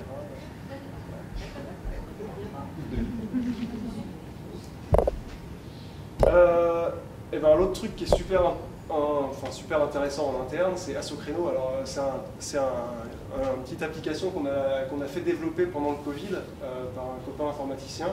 À la base, c'était pour la reprise. Après Covid, on était limité à des jauges, on devait être 10 maximum. Donc au début, les gens s'inscrivaient, se désinscrivaient, c'était compliqué. Donc on a fait en fait une application où les gens peuvent s'inscrire aux séances. Donc en fait, en dehors du Covid, ça reste super utile, voire même c'est indispensable. Maintenant, on vit avec tout le temps. Le fait de savoir à l'avance qui vient à quelle séance, c'est super sympa. Parce que tu peux aller spécifiquement à une séance ou spécifiquement pas celle-là. C'est très bien. Les gens, ils trouvent leur compte. Et ce qui est vraiment bien aussi, c'est quand tu fais un événement, un petit déj, une soirée, un truc, hop, on s'inscrit, j'ouvre l'application, je sais très bien, sans rien avoir à gérer. Les gens s'inscrivent, je sais combien il y a. Ça donne de l'efficacité à la préparation des événements, ça donne... Alors si vous êtes intéressé, ben, c'est gratuit en plus. Il y a des choses qui existent déjà, hein, il y a entraînement, tout ça, parce que ça c'est quelque chose que vous avez développé spécifiquement. Ouais. Parce qu'en handball, on utilisait les liens entraînement, voilà, il y a tout un truc que les gens cliquent quand ils sont là et effectivement c'est... Bah là l'avantage c'est que c'était, à la base ça devait pas être aussi gros, à la base ça devait être un outil développé en 5 heures pour, voilà, en fait c'est devenu un gros truc, mais l'avantage c'est qu'il est comme on l'a voulu et voilà, c'est gratuit. Si vous voulez des infos, je pourrais vous en donner après. Ça fonctionne pas avec un téléphone ça? Si, téléphone et PC. C'est une appli. Ça s'appelle pas Assocréno alors? Comment? Ça s'appelle pas Assocréno là? Ah si, c'est Assocréno. Et on le trouve sur Play-Store. Ah pardon, non, tu peux pas la télécharger, non, pardon, oui, non, c'est pas sur... Ouais, non. Il faut passer par... il faut me contacter, si vous voulez l'utiliser. C'est gratuit. C'est gratuit. Ouais. Il y a des clubs de... On l'a un peu diffusé en fait, il y a des clubs de lacrosse, je ne connaissais même pas ce sport, à Lille qui l'utilisent, il y a l'association des personnels sportifs de la ville de Paris qui l'utilisent, enfin il y a plein de clubs, de plein de sports qui utilisent Assocréno en fait. Oui. Oui. Il y en a qui ont des newsletters, c'est un bon moyen de com interne. Il faut faire des newsletters courtes. On a au début fait des newsletters qui étaient longues avec 10 pages parce qu'on avait plein de trucs à dire. On les envoyait par mail, personne ne les lisait, c'était très triste. Du coup maintenant on passe sur des newsletters très courtes, on envoie par WhatsApp. On les regarde sur l'écran de téléphone, c'est écrit pas trop petit, c'est très bien. Tout le monde fait des newsletters, c'est un autre moyen de communication interne. Mais après, si vous avez des gens qui aiment faire la com, là, des jeunes en service civique, là, on a un groupe de com cette année, on fait des trucs stylés, et c'est bien. Alors là, ça ressort pas trop, mais vous avez tous les newsletters. Le dernier truc hyper important pour moi, la com interne, c'est l'assemblée générale. En fait, dans votre club, généralement, les gens ont une vision seulement partielle de ce qui est fait dans le club. Les parents de jeunes, ils savent tout ce qui concerne les jeunes, ils vont pas forcément aux soirées, aux compétitions interclubs, ils savent pas ce que c'est. Les adultes, réciproquement, ils savent ce qui les concerne eux, mais ce qu'on fait avec les écoles de jeunes, les sorties jeunes, les projets jeunes, ils ne savent pas. L'Assemblée Générale, c'est l'événement pendant lequel vous présentez tout ce que vous avez fait dans l'année. Donc c'est le moment où tout le monde peut prendre la mesure, voir tout ce qui a été fait. Donc en fait, c'est pas juste un truc qui doit être super chiant, parce que c'est toujours très très chiant d'habitude, mais non, c'est justement là où vous devez montrer tout ce que vous avez fait, et vous devez avoir un max de gens. Là, cette année, on était 50. L'an prochain, on sera 100. Je veux qu'on soit 100 personnes à l'AG. En fait, comment on fait ça? Eh bien, à l'AG, on fait la remise des plumes. Donc, tu es sûr que tous les jeunes, tous les parents. Et donc, tout le monde voit tout ce qu'on fait. Et c'est super bien. C'est un très bon moyen de com interne. Et par-delà ça, c'est un très bon moyen de rendre les gens fiers d'appartenir au club, de voir tout ce que vous avez fait, c'est génial, de dire tiens, je vais peut-être co-encadrer, tiens, si tu as besoin d'aide sur ce truc, je peux t'aider. C'est vraiment important. L'Assemblée Générale, il faut lui donner faut la voir autrement en fait. Il y a le côté vote et tout, mais avant le vote, rapport moral, montrer tout ce que vous avez fait, et comme ça, c'est vraiment hyper important en fait. Elle dure combien de temps ton Assemblée Générale? 2 jours. Généralement, les gens, quand ils savent que c'est plus d'une heure, ils veulent un peu venir. Et ça dure 2h30. Mais c'était bien, c'est pas endormant. On est plus... C'est ça. Ce qu'on faisait, c'était du bad après, une après-le-bad. Enfin, on fait une fête en fait. L'Assemblée Générale, c'est un jour de fête chez nous. commence à 10h30 et puis à 16h, t'as fini quoi. Ils ont tout ça. Ouais, c'est ça. Les rapports avec la commune pendant l'Assemblée Générale? Ben, il y a le maire, où il y a forcément, il faut inviter le maire, parce qu'eux aussi c'est le moyen, même si normalement avec les réseaux et tout, il arrive à vous suivre, hein. Enfin c'est le but, il faut vous faire suivre par les élus. Là c'est imparable. Ils viennent, et puis l'avantage, le gros avantage encore, c'est que les élus font les assemblées générales des autres clubs. Alors là, si vous concevez la vôtre pour être un truc qui décape, ben, vous pouvez être sûr qu'il lui-même fait la mesure de la différence entre vous et les autres. Donc c'est... Ouais. Je pense que, je sais pas, dans vos AG, il y a combien de personnes? Pas beaucoup. Nous, nous arrivons à faire des AG à 4, 5, enfin, ridicule. Un peu plus, ouais, au moins le double. 2 fois 4. Les maires, les adjoints au maire viennent dans les AG. Et quand on va dans des AG de chez nous, à 5-10, ouais, bon, c'est bien, vous faites des choses. Quand d'un coup, ils viennent à une AG, il y a 50, 60 personnes, on remet les plumes. Bon, alors, ils viennent peut-être pas pendant les 2h30. Si, voilà, ils viennent pendant les 2h30. Ils savent pas forcément que c'est 2h30. Ils savent pas que c'est 2h30. Ferme les portes. Mais là, enfin, moi, de toute la com, là, de tout ce qu'on vient de dire, ça, c'est peut-être déjà ça, c'est hyper important. Si on fait une belle fête à l'AG, s'il y a du monde à l'AG et que la commune vient et que vous avez besoin d'avoir des créneaux à ce moment-là, quand tu as vraiment beaucoup de monde, ils seront plus à même de dire regardez comment on est dynamique, regardez le nombre de gens qu'on a, regardez ce qu'on y fait, et à la fin de l'AG, du coup je vais avoir besoin de 2-3 heures en plus. Ça va être compliqué pour la commune de dire non, je peux pas. Ou ouais, mais montrez-moi quelque chose. Voilà, là on a montré quoi. Et c'est même pendant l'AG, le but c'est que ce soit pendant l'AG en fait. Le maire il est là, il y a tout le monde. Toute l'AG, il faut justement utiliser ça pour dire. Et parce que lui, il y a 60 personnes, il peut s'engager, il peut prendre des. C'est vraiment indispensable. Et forcément, ça dure 2h30 parce qu'on a fait beaucoup de trucs, on a beaucoup de trucs à montrer, mais ouais, c'est un peu le. Je pense que ce moment-là dans la saison, c'est là où tu capitalises tout ce que tu as fait, tout le travail qui a été fait, là, tous les plans, hein, par les bénévoles, les encadrants, par les projets, les trucs, c'est là où tu capitalises parce que tu présentes tout. Alors c'est très long à préparer, hein, préparation d'AG c'est la mort, mais c'est vraiment le meilleur moment en fait. J'ai un autre exemple qui se ramène un petit peu à ça. J'avais l'exemple d'un club il y a quelques années qui avait du mal à avoir des créneaux supplémentaires. Et son créneau était plein, son créneau de jeunes était plein, ils avaient 5 terrains, ils étaient 30, 35, ils s'en sortaient plus. Qu'est-ce qu'il a fait? Il a dit à monsieur le maire, il avait inventé un prétexte, je sais plus, pour le faire venir dans la salle au moment où il y avait les 35. À la fin, il a dit, voilà, regarde où est-ce que j'en suis. C'est un peu le principe de l'AG, sauf que là c'est plus valorisant, là c'était un piège. Mais il lui a fait ce petit piège, regarde comment ils me font un autre créneau. L'année d'après, il a eu cet autre créneau. Et c'est un peu cette idée-là, c'est vraiment de montrer ce qu'on fait et de montrer les limites actuelles et comment est-ce que la commune doit nous aider pour y arriver. C'est aussi sa mission d'aider des gens qui ont envie bénévolement de faire les choses. Ça va pas forcément marcher tout de suite. Tout de suite en fait, mais si vous avez un plan sur 10 ans ou plus, ça va forcément payer. Parce que déjà en face, si les autres assos n'ont pas forcément de projet club, font pas du tout ce que vous faites, ça va forcément payer. L'autre truc en fait qui nous différencie des autres assos, c'est que le BAD c'est un sport jeune, donc on a en face de nous des assos qui sont constituées, qui sont là depuis longtemps. C'est un avantage pour elles, c'est qu'elles sont souvent présentes dans les conseils municipaux. C'est un gros désavantage pour elles, c'est qu'elles ont l'inconvénient de la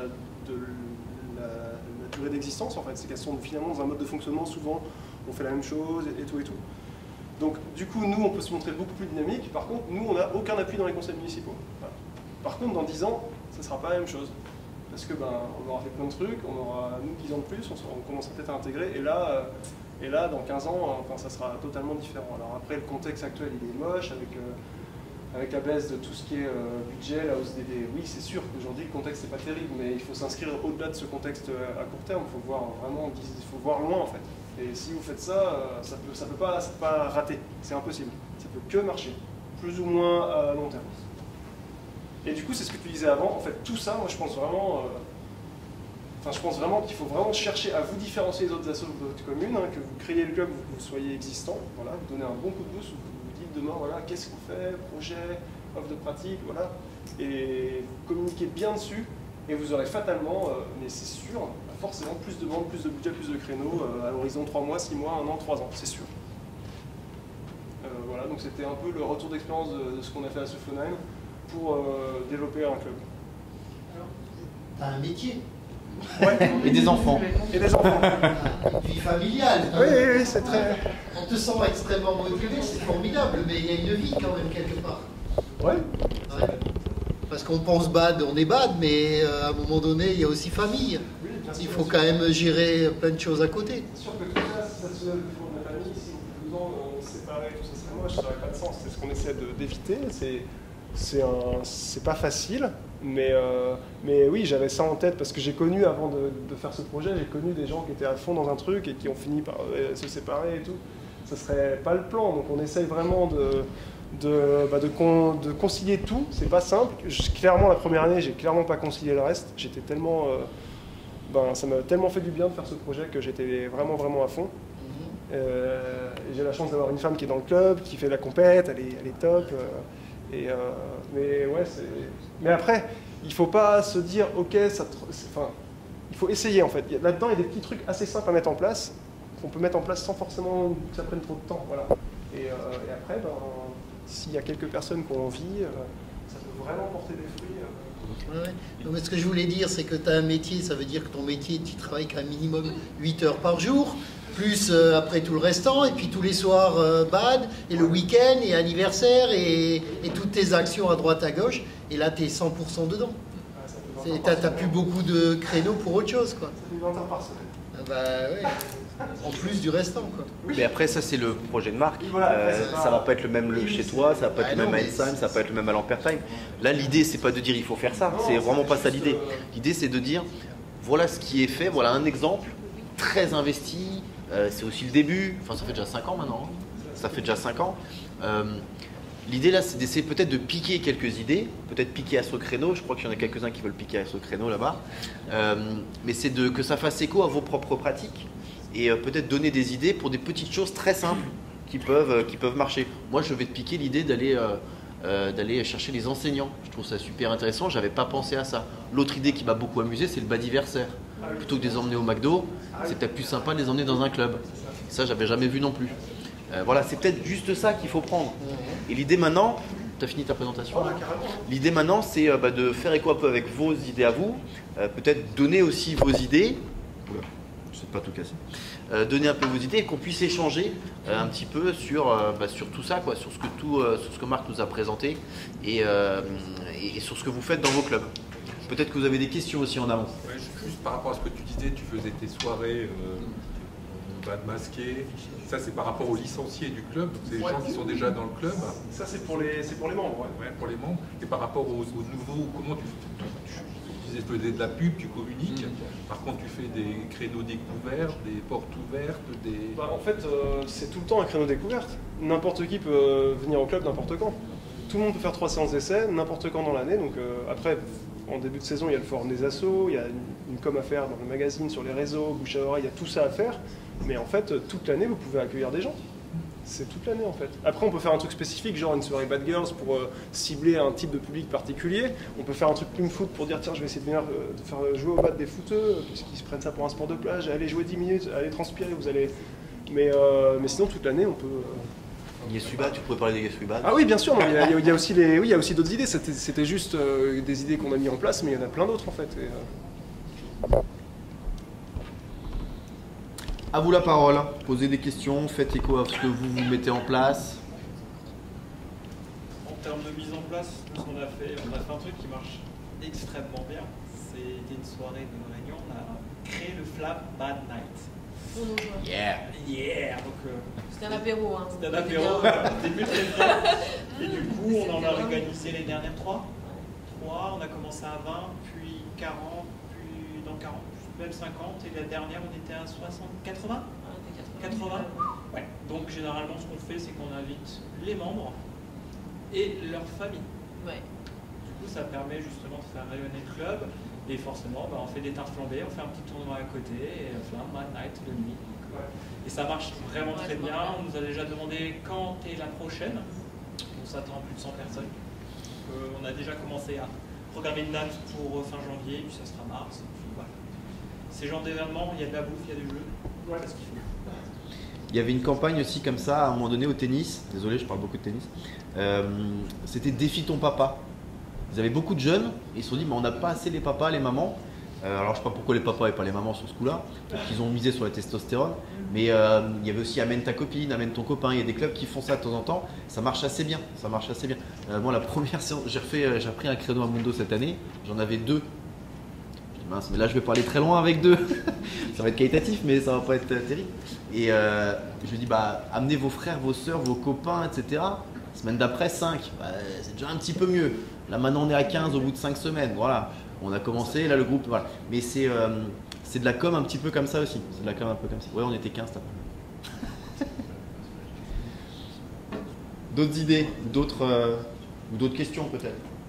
Moi, par curiosité, parce qu'effectivement, ça a l'air très bien structuré, mais est-ce que tu as un métier qui est en rapport avec déjà la mise en place de projets, de structures, etc. Parce que ça ne s'invente pas non plus complètement. Même si on peut se faire aider. Hein. Moi, je suis ingénieur, mais il n'y avait pas trop de rapport à la base. Je suis ingénieur en technique, mais ouais. Il n'est pas agent de com. Non, voilà, c'est ce que je veux dire. Bah nous, pour se faire connaître, et en reparlant tennis, on a fait une journée multi-raquettes en fait, sur une journée dans le hall de tennis parce que c'était plus pratique. Et comme il y a 3 terrains de tennis, le premier terrain était occupé par du ping-pong, le deuxième par le tennis, le troisième par le badminton. Raquette long. Et après avec une offre derrière, comme on l'a fait plutôt vers avril, pour finir la saison et pour permettre aux gens de jouer, de continuer à découvrir le sport parce que là ils jouent un petit peu et ils ne voient pas vraiment ce que c'est au final et ça permettait de finir l'année dans les clubs respectifs. Ça avait plutôt bien marché. J'ai encore une autre question, il y a combien d'associations sportives à Soufflenheim? Parce que c'est quand même une commune de quoi, 5000 habitants? C'est ça? Il y a basket, tous les arts martiaux, il y a même du foot-golf, il y a des trucs atypiques. On a juste pas de hand, il y a du volley. Mais c'est vrai qu'après, il y en a dans des communes, c'est déjà plus difficile. Ils ont genre un club en national tout de suite en face. Donc c'est apparemment déjà vu comme le club numéro 1. Nous, c'était pas forcément le cas. Donc c'était aussi, voilà, c'est moins difficile. Quand même, à la base, le CERAM était construit pour le basket. C'est ça. Il y a quand même eu ce lobbying-là qu'il a dû faire.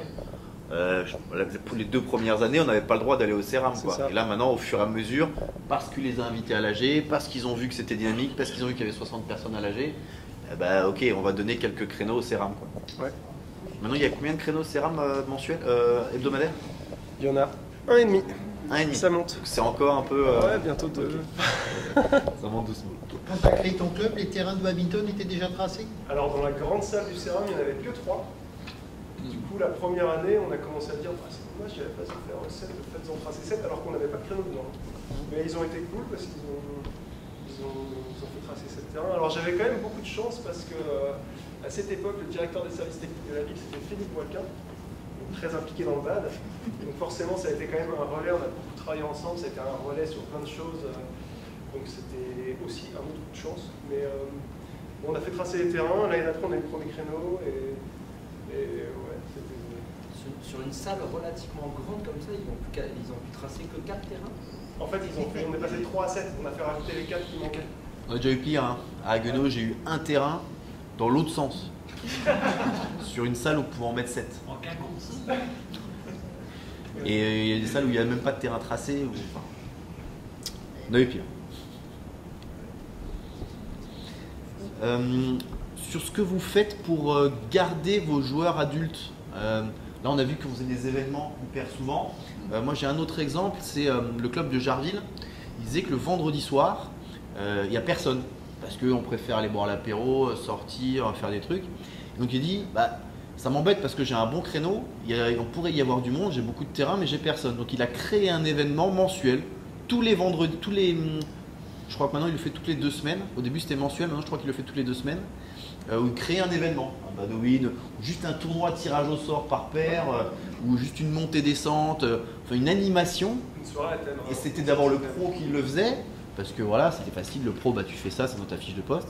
Et puis au fur et à mesure, il a mis un bénévole qui commençait à le faire à côté de lui, il lui a demandé, je pense comme toi, tu lui as demandé gentiment, tu t'accompagnes, etc. Et au bout d'un moment, le bénévole dit, non mais c'est bon, je gère, t'as plus besoin de venir.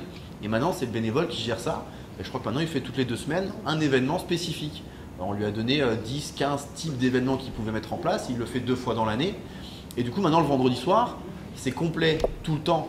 Le vendredi où il y a l'événement, et l'autre vendredi, il y a aussi les répercussions où il y a du monde. Donc ça, c'est un exemple qui peut être intéressant. Il y a Thierry qui est là-bas aussi, qui me parlait d'événements qui mettaient, mais en dehors, lors de la dernière réunion de secteur. Attention, je te fais un petit zoom, Thierry. Tu me disais que tu faisais des événements Festibad, du coup, mais en dehors du BAD, pour aussi créer et garder cette communauté assez forte au niveau de Festibad. Deux fois par mois, on organise, enfin une fois par mois en tout cas, on organise une sortie. Ça peut être, là, c'était le week-end dernier, on a fait une sortie resto pour la rentrée, en fait, pour le début d'année. Et après, on ira au bowling en décembre, on fait des sorties canoë l'été, des randos, des vélos quand il y a les jours fériés ou quand il y a les gymnases qui sont fermés. Vendredi c'est fermé, on fait une soirée jeu. Et après on essaie de faire des pots de temps en temps aussi, genre un Noël, un pot de Noël pour la dernière séance ou des choses comme ça. Je pense que ça plaît aux gens parce que c'est l'occasion de se voir en dehors des terrains. Des fois les gens ils viennent vraiment pour jouer, ils ne discutent pas forcément trop à côté. Là c'est l'occasion de rencontrer. L'idée là du plan d'animation de secteur que vous commencez à connaître, là les soirées Yes We Bad, les Play Bad, les Bad Night, tout ça, l'idée c'est de mettre un peu le pied à l'étrier pour que au fur et à mesure on n'ait plus besoin de le faire au niveau des secteurs, enfin au niveau professionnel, mais que ce soit les clubs qui prennent ça un peu en charge. Typiquement le genre de soirée que propose Festival, ce que fait déjà Soufflenem, ce que vous faites aussi certains d'entre vous, mais je pense que ça c'est effectivement primordial pour faire vivre le club et pour qu'on ait envie de rester dans ce club-là, qu'on se sente appartenir un peu au club. Je pense que ce type de soirée-là, c'est amené à se développer de plus en plus. Après, par contre, pour l'AG, nous on essaye aussi, on fait toujours au mois d'août un pique-nique avant, à l'extérieur, avec ensuite après-midi jeu dans le parc et tout, mais on a quand même beaucoup de mal à avoir du monde, quoi. À chaque fois, le jour même, on appelle encore les gens, tu peux pas encore faire de procuration et tout. Parce que... Mais vous n'avez pas de jeunes? Pardon? Vous n'avez pas de jeunes à Festival, donc pas de parents. Donc ça fait déjà une manne, un peu. Donc tu as les 50 qu'ils ont là. On était 30 l'année d'avant, là on était 50 grâce au passage des plumes. Et l'an prochain, mais c'est aussi, il faut aussi se donner un petit peu le temps. Une AG, ça peut être un peu chiant. Et quand on commence à se dire bon maintenant on va faire un truc bien, bah, si on le fait une fois, deux fois, c'est peut-être qu'au bout de la troisième fois qu'on va commencer à voir les gens, parce que les 10 qui seront là la première fois, ils vont faire un bon écho, enfin c'est le bouche à oreille quoi. L'année d'après, ah bah ouais il y en aura un peu plus, puis l'année d'après encore un peu plus. Souvent dans l'associatif, il faut se laisser le temps au temps. Quand on a lancé les plans d'animation de secteur, premières années c'était un peu galère quoi. Les premières Yes We Bad, on n'était pas très nombreux, on n'arrivait pas à en faire beaucoup. Là on en a fait une trentaine, un peu plus. On en a fait plus de 65 l'année dernière, en tout, avec de plus en plus de monde dedans. Et voilà, ça fait 3-4 ans qu'on essaie de mettre ça en place. Donc il faut laisser un petit peu du temps. C'est pas action-réaction tout de suite dans le système associatif. Il faut toujours se laisser une petite marge temporelle pour constater les résultats.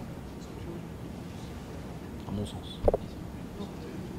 J'avais une question, c'était qui sont les encadrants? Qui sont les encadrants? Est-ce qu'ils sont formés? Parce que tu faisais la fête d'anniversaire, tu es formé, est-ce que tu as fait une formation? Est-ce que dès la première année, tu as fait une année loisir, tu as monté un club, sans formation? En fait, les premiers encadrants bénévoles du club étaient tous membres du comité. On a des gens qui ont essayé au bout de 3 séances, qui ont dit c'est pas pour moi. Tant mieux, on arrête. Enfin, fallait pas. Et on a tout de suite fait. En fait, moi j'ai fait Modef et AB1 la première année, mais c'est vrai qu'au mois de septembre, il fallait démarrer. J'avais pas encore de Modef en fait.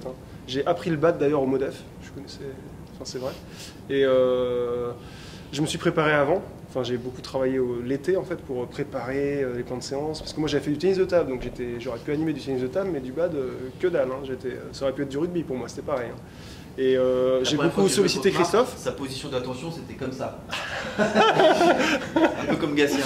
Non mais j'ai beaucoup sollicité Christophe pour qu'il me file des petits coups de main, préparer les plans de séance. Et 3 semaines consécutives où il fallait être sur toutes les séances pour que les autres encadrants bénévoles qui démarraient encore pire fassent pas n'importe quoi, qu'on puisse aussi les rassurer. Il y en a qui ont voulu arrêter, voilà.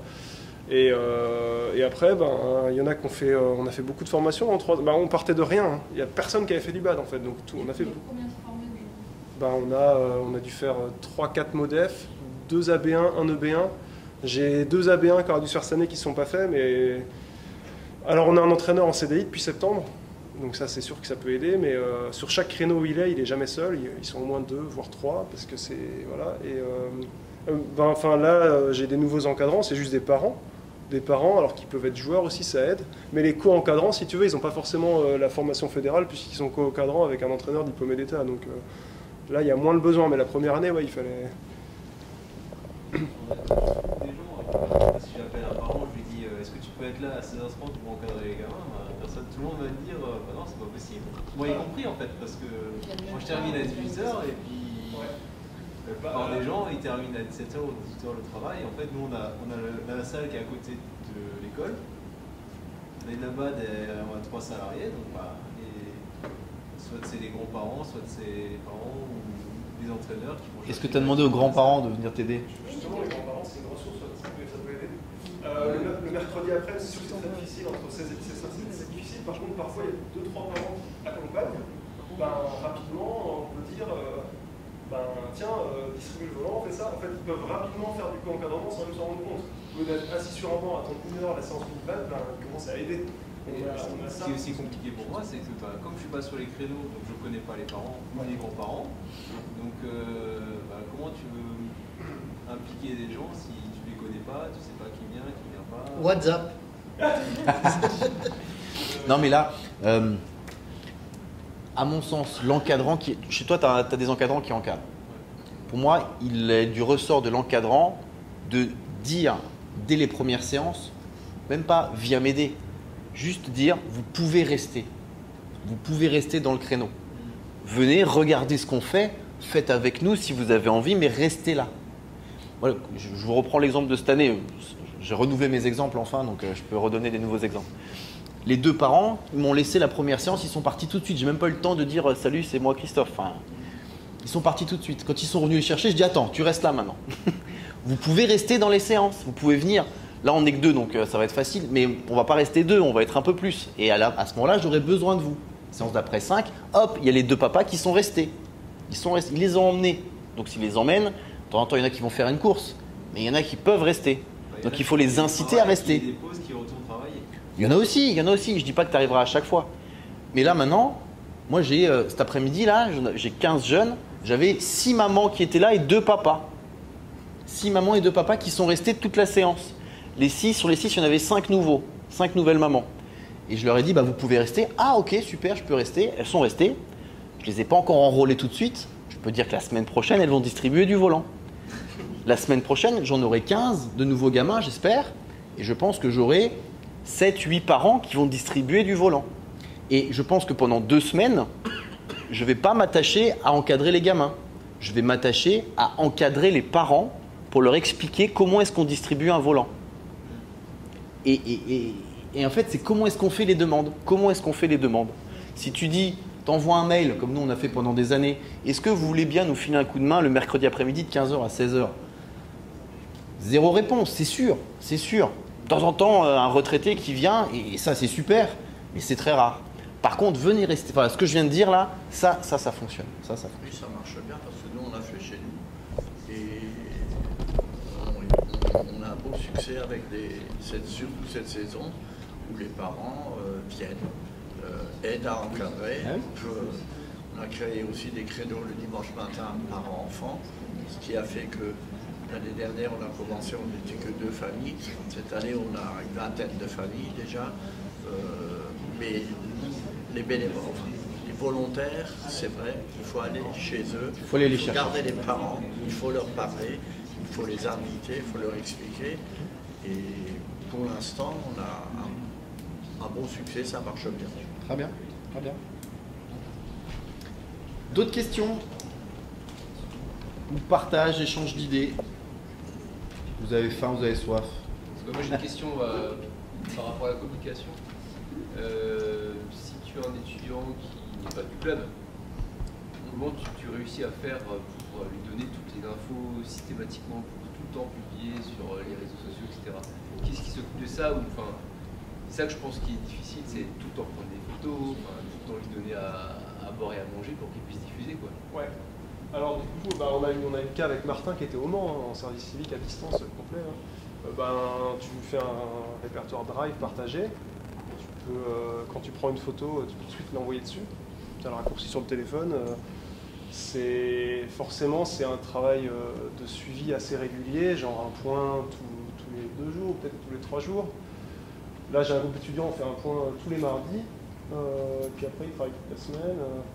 Mais il faut utiliser un répertoire partagé. Ensuite, oui, penser aux événements en prise de vue.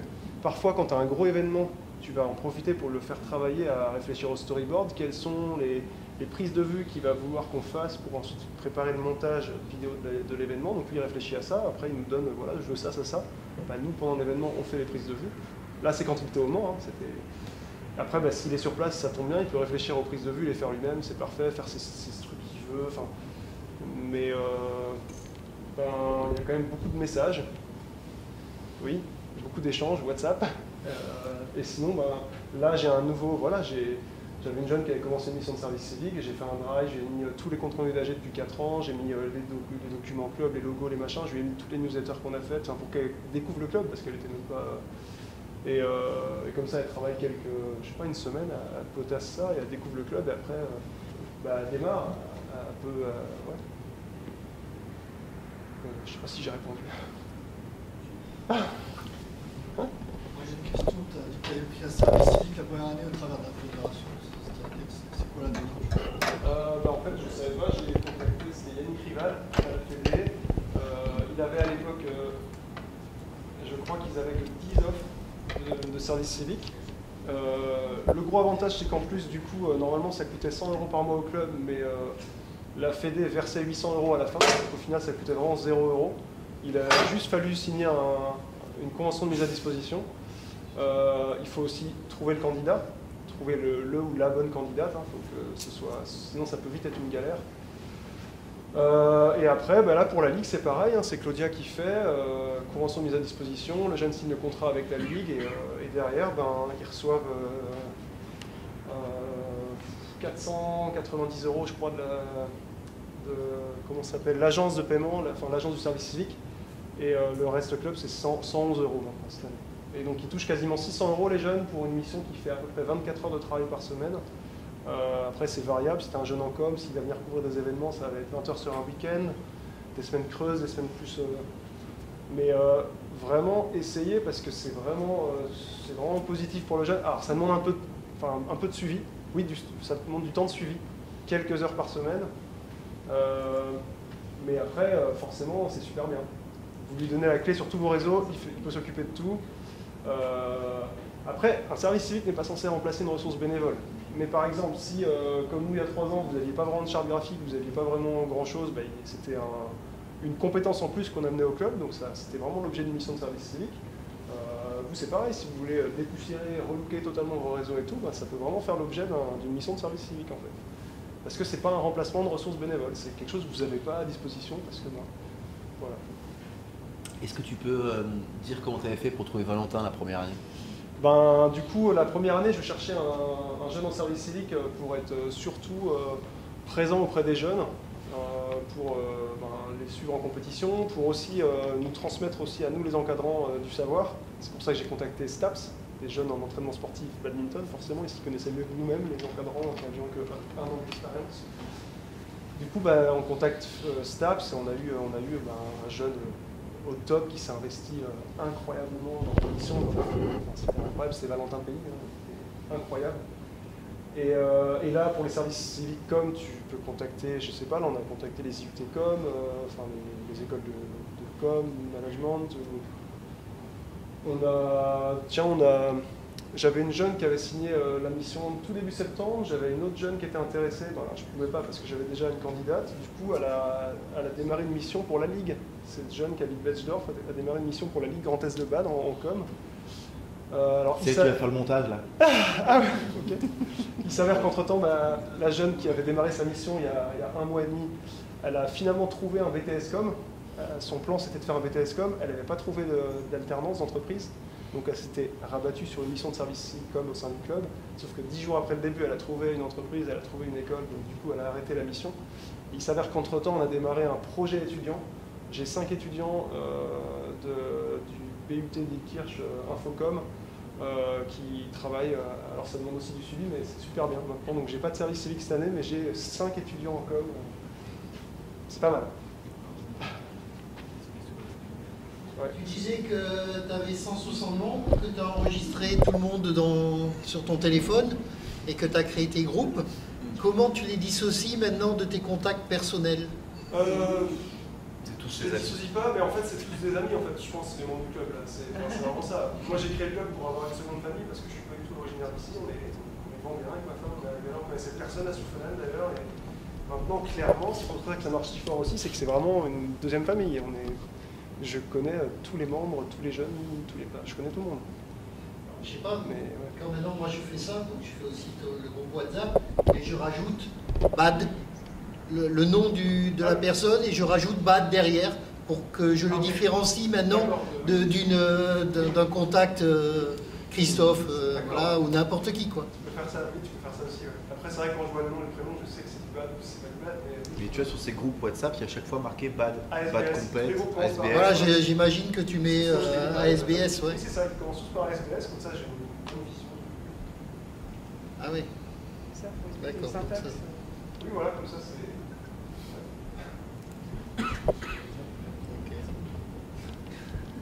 Est-ce qu'il y a encore des questions ou on se rapproche doucement de notre deadline? Pour revenir sur WhatsApp, comment on y est, moi je trouve ça, enfin, je sais pas comment tu as fait pour forcer les gens à aller sur WhatsApp, mais nous on a des gens qui sont récalcitrants, on a toujours chaque année, il y en a, enfin, ça fait quelques années qu'on a un groupe WhatsApp justement parce qu'on avait le vendredi, des fois il y avait une ou deux personnes qui venaient jouer, donc on a créé le groupe pour que la personne qui a les clés, est-ce que ça vaut la peine que je vienne jouer. Et finalement, on l'a gardé pour plein d'autres choses aussi. Sauf que on a créé aussi maintenant un nouveau groupe là, parce qu'il y a trop de gens qui allaient pour parler de plein de choses. Donc on va faire un groupe festival blabla. Voilà. Donc les gens après s'ils veulent proposer des sorties, des trucs comme ça permet aussi effectivement quand quelqu'un va au ciné, voir un concert ou un truc, de dire tiens il y a d'autres gens qui sont intéressés, donc c'est vrai que c'est pas mal aussi. Sauf que dans ces groupes-là, il y a des gens qui sont pas, enfin, il n'y a pas tout le monde. Il y a des gens qui sont vraiment contre et ils ne veulent pas avoir WhatsApp. Et donc, chaque année, depuis, on a au moins 3-4 personnes comme ça. Et quand on organise nos sorties convivialité, souvent la personne qui s'en occupe, des fois, elle mettait juste le rappel sur le groupe WhatsApp et j'étais quand même obligé de lui dire, renvoie-le aussi par mail parce que tout le monde ne doit pas l'avoir. Donc, je ne sais pas si c'est forcément la solution toujours après, mais. Je suis sûr que c'est plus pratique, je pense que les gens regardent plus. J'en avais aussi, mais quelques récalcitrants, donc je les appelle s'il faut, donc je leur écris, après je les appelle, je leur explique que c'est gratuit, il n'y a pas de pub, il n'y a pas de flooding, il n'y a pas de message tous les 4, parce que c'est ça dont ils ont peur, mais ils ont raison, hein, parce que dans des groupes où tout le monde raconte des blagues, et au final, je leur explique que s'ils ne sont pas sur le groupe, moi ça va me poser des gros problèmes pour passer les infos, je devrais faire un message là et penser spécifiquement à eux, ça va être très chiant pour moi.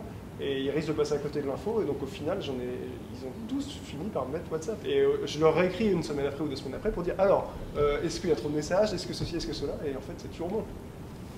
Ouais, ça dépend peut-être aussi de la gestion publique. François qui veut intervenir là-dessus. En fait, j'ai posé la question à Marc-André il y a 1 ou 2 ans, la même question. Et moi, j'ai toujours jonglé avec WhatsApp et avec les emails.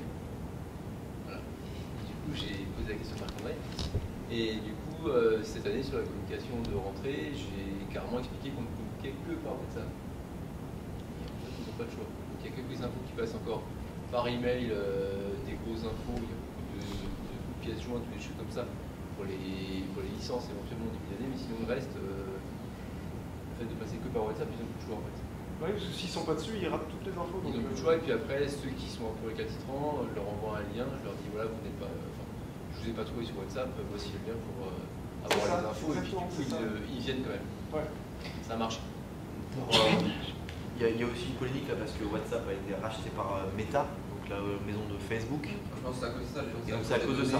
Alors là, j'ai une autre solution qui pourrait être intéressante, c'est pas WhatsApp, mais au sein de la Ligue, on a développé Waller. Là, je sais pas si voilà la réaction, voilà la vraie réaction quand on parle de Waller. Mais par contre, ce qui est intéressant avec Waller, c'est que les bulles sont hermétiques. Là, il n'y a pas de recherche de données, etc. Donc tout ce que tu mets sur WhatsApp, effectivement, tu peux être pisté par Big Brother, ce qui ne va pas être le cas sur Waller. Mais voilà, c'est payant. C'est payant, sauf que la Ligue, vu qu'elle a acheté le droit, on peut créer une bulle Waller gratuitement pour vous. Il y a plein de choses qu'on ne peut pas utiliser en fait. Il y a plein de choses Sur l'appli. Oui. Mais sur le PC, non. Vous avez la version payante gratuite pour vous, pour tous les clubs. Il y a quelques clubs qui fonctionnent avec Waller. Parce que j'avais essayé à un moment, parce que ça avait l'air pas mal avec la box, tu Bah pouvais ouais. mettre les documents, etc. Mais il y avait des choses, par exemple Makedoc, tu pouvais pas, c'était payant. Ouais, parce que tu n'étais pas sous l'organisation Ligue, certainement. Quand tu es sous l'organisation Ligue, tu crées une bulle Waller et ça fonctionne. Ça fonctionne, tout est possible, les sondages, etc. Sur PC. Sur l'appli, les sondages, tout ça, je crois que ça marche toujours pas. C'est toi qui me le dis tous les 2 mois. Dès qu'il y a un sondage. Ah ouais, dès qu'il y a un sondage. Mais en tout cas, voilà, ça peut être une réponse. Ça n'a pas marché pour plein de trucs, Waller, mais il y a quand même des moments sur lesquels ça marche bien. Moi, des fois, je fais des petites bulles éphémères comme ça pour communiquer sur des entamements de vie de garçon, des trucs comme ça, parce que tout est opaque, tout est hermétique. On va pas se faire suivre, etc. sur Waller, ce que je vais moins faire sur WhatsApp, quoi. Ça peut se faire. Ça peut être une solution là-dessus. On s'arrête là ? Bah, je pense qu'on peut applaudir Marc pour sa super intervention.